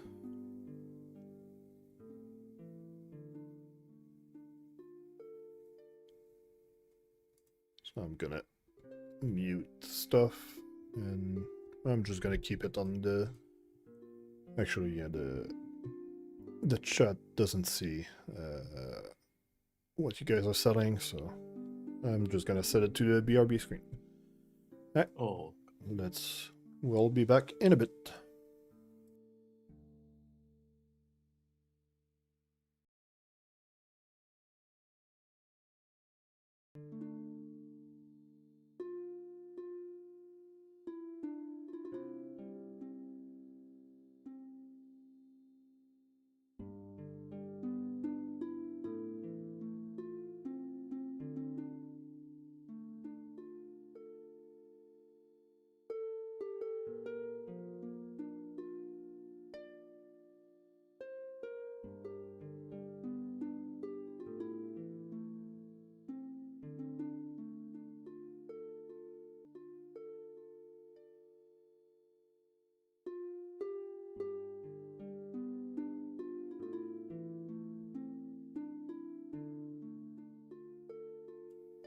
Same thing, we can just. Alright. So return. I'm gonna put the gold on someone so it all converts into a single set of coins. Oh, didn't mean to get platinum, but sure.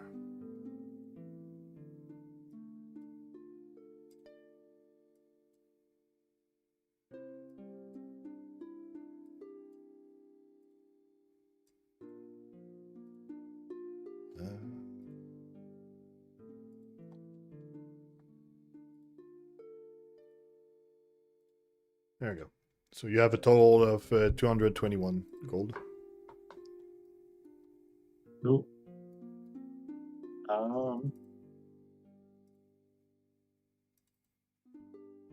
You guys know what you would like to buy with those?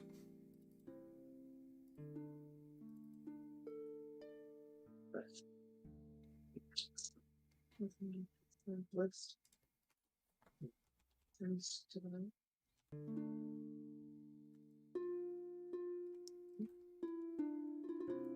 We can get. Oh no, wait, we can't. And what we can buy? There's armor potency.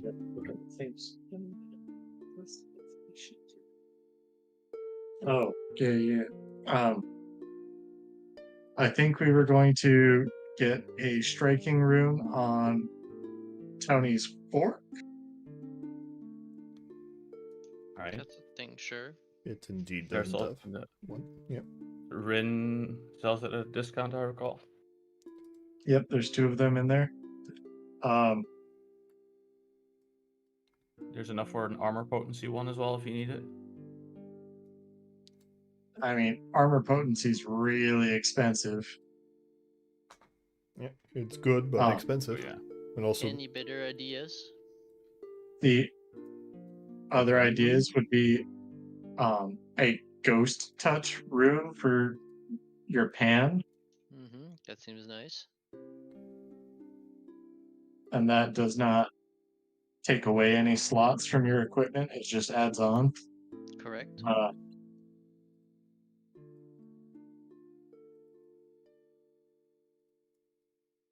yeah, it's morally bent. That also you also have a discount from him. The ghost touch is on Rin, so discounted. But morally bent also sells fancy stuff. Mm. Give me a second, I need to check something real fast. Can we afford ghost touch and armor potency? Yeah, it's like close. Yeah, Yeah, I think so. I think it should be good enough.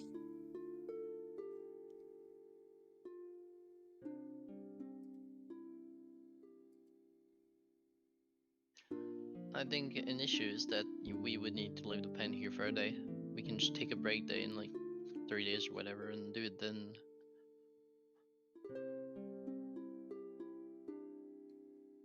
And we want. Yeah, don't forget your What's that? casters or wands and staffs. Is there any wand we want? Burning hands. Jump. Give me a second to check out runes or Morlements.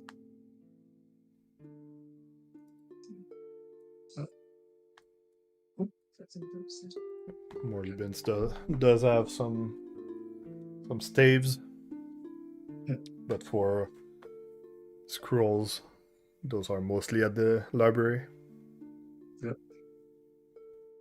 Yeah, Rin has wands and scrolls are at the library, sure.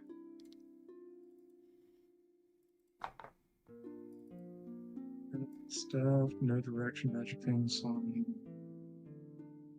poison, still, cast spell, geist. Wait, there's a climbing bolt here. That goes to like as a crossbow bolt. Yep. Can that be shot at Yes. an enemy and then use the rope to No. impale them? No, you cannot hold an enemy with that. Don't think that's something meant to. Well, I guess we could do it, but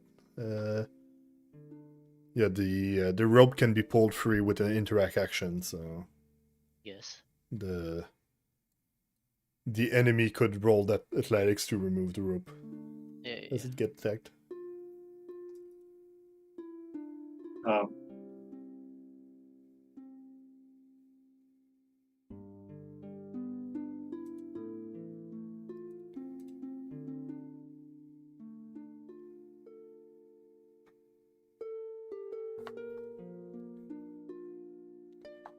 Yeah, staff of heal. +1 to heal spells. Library. But yeah, it is at the library.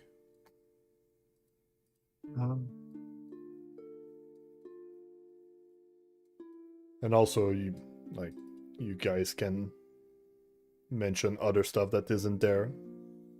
Yeah. That is common that I could add to shops.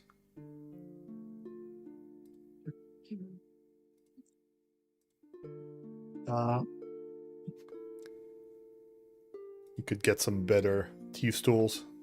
Get +1 to pick. locks.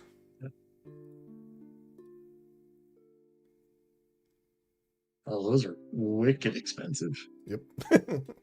Yeah, but it actually does something though. Well, everything does something.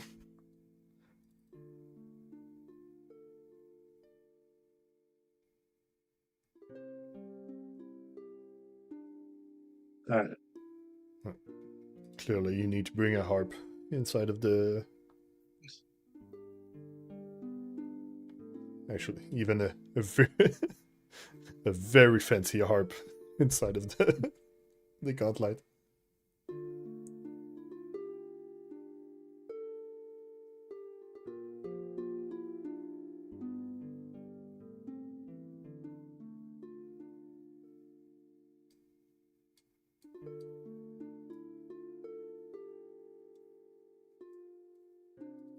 All right.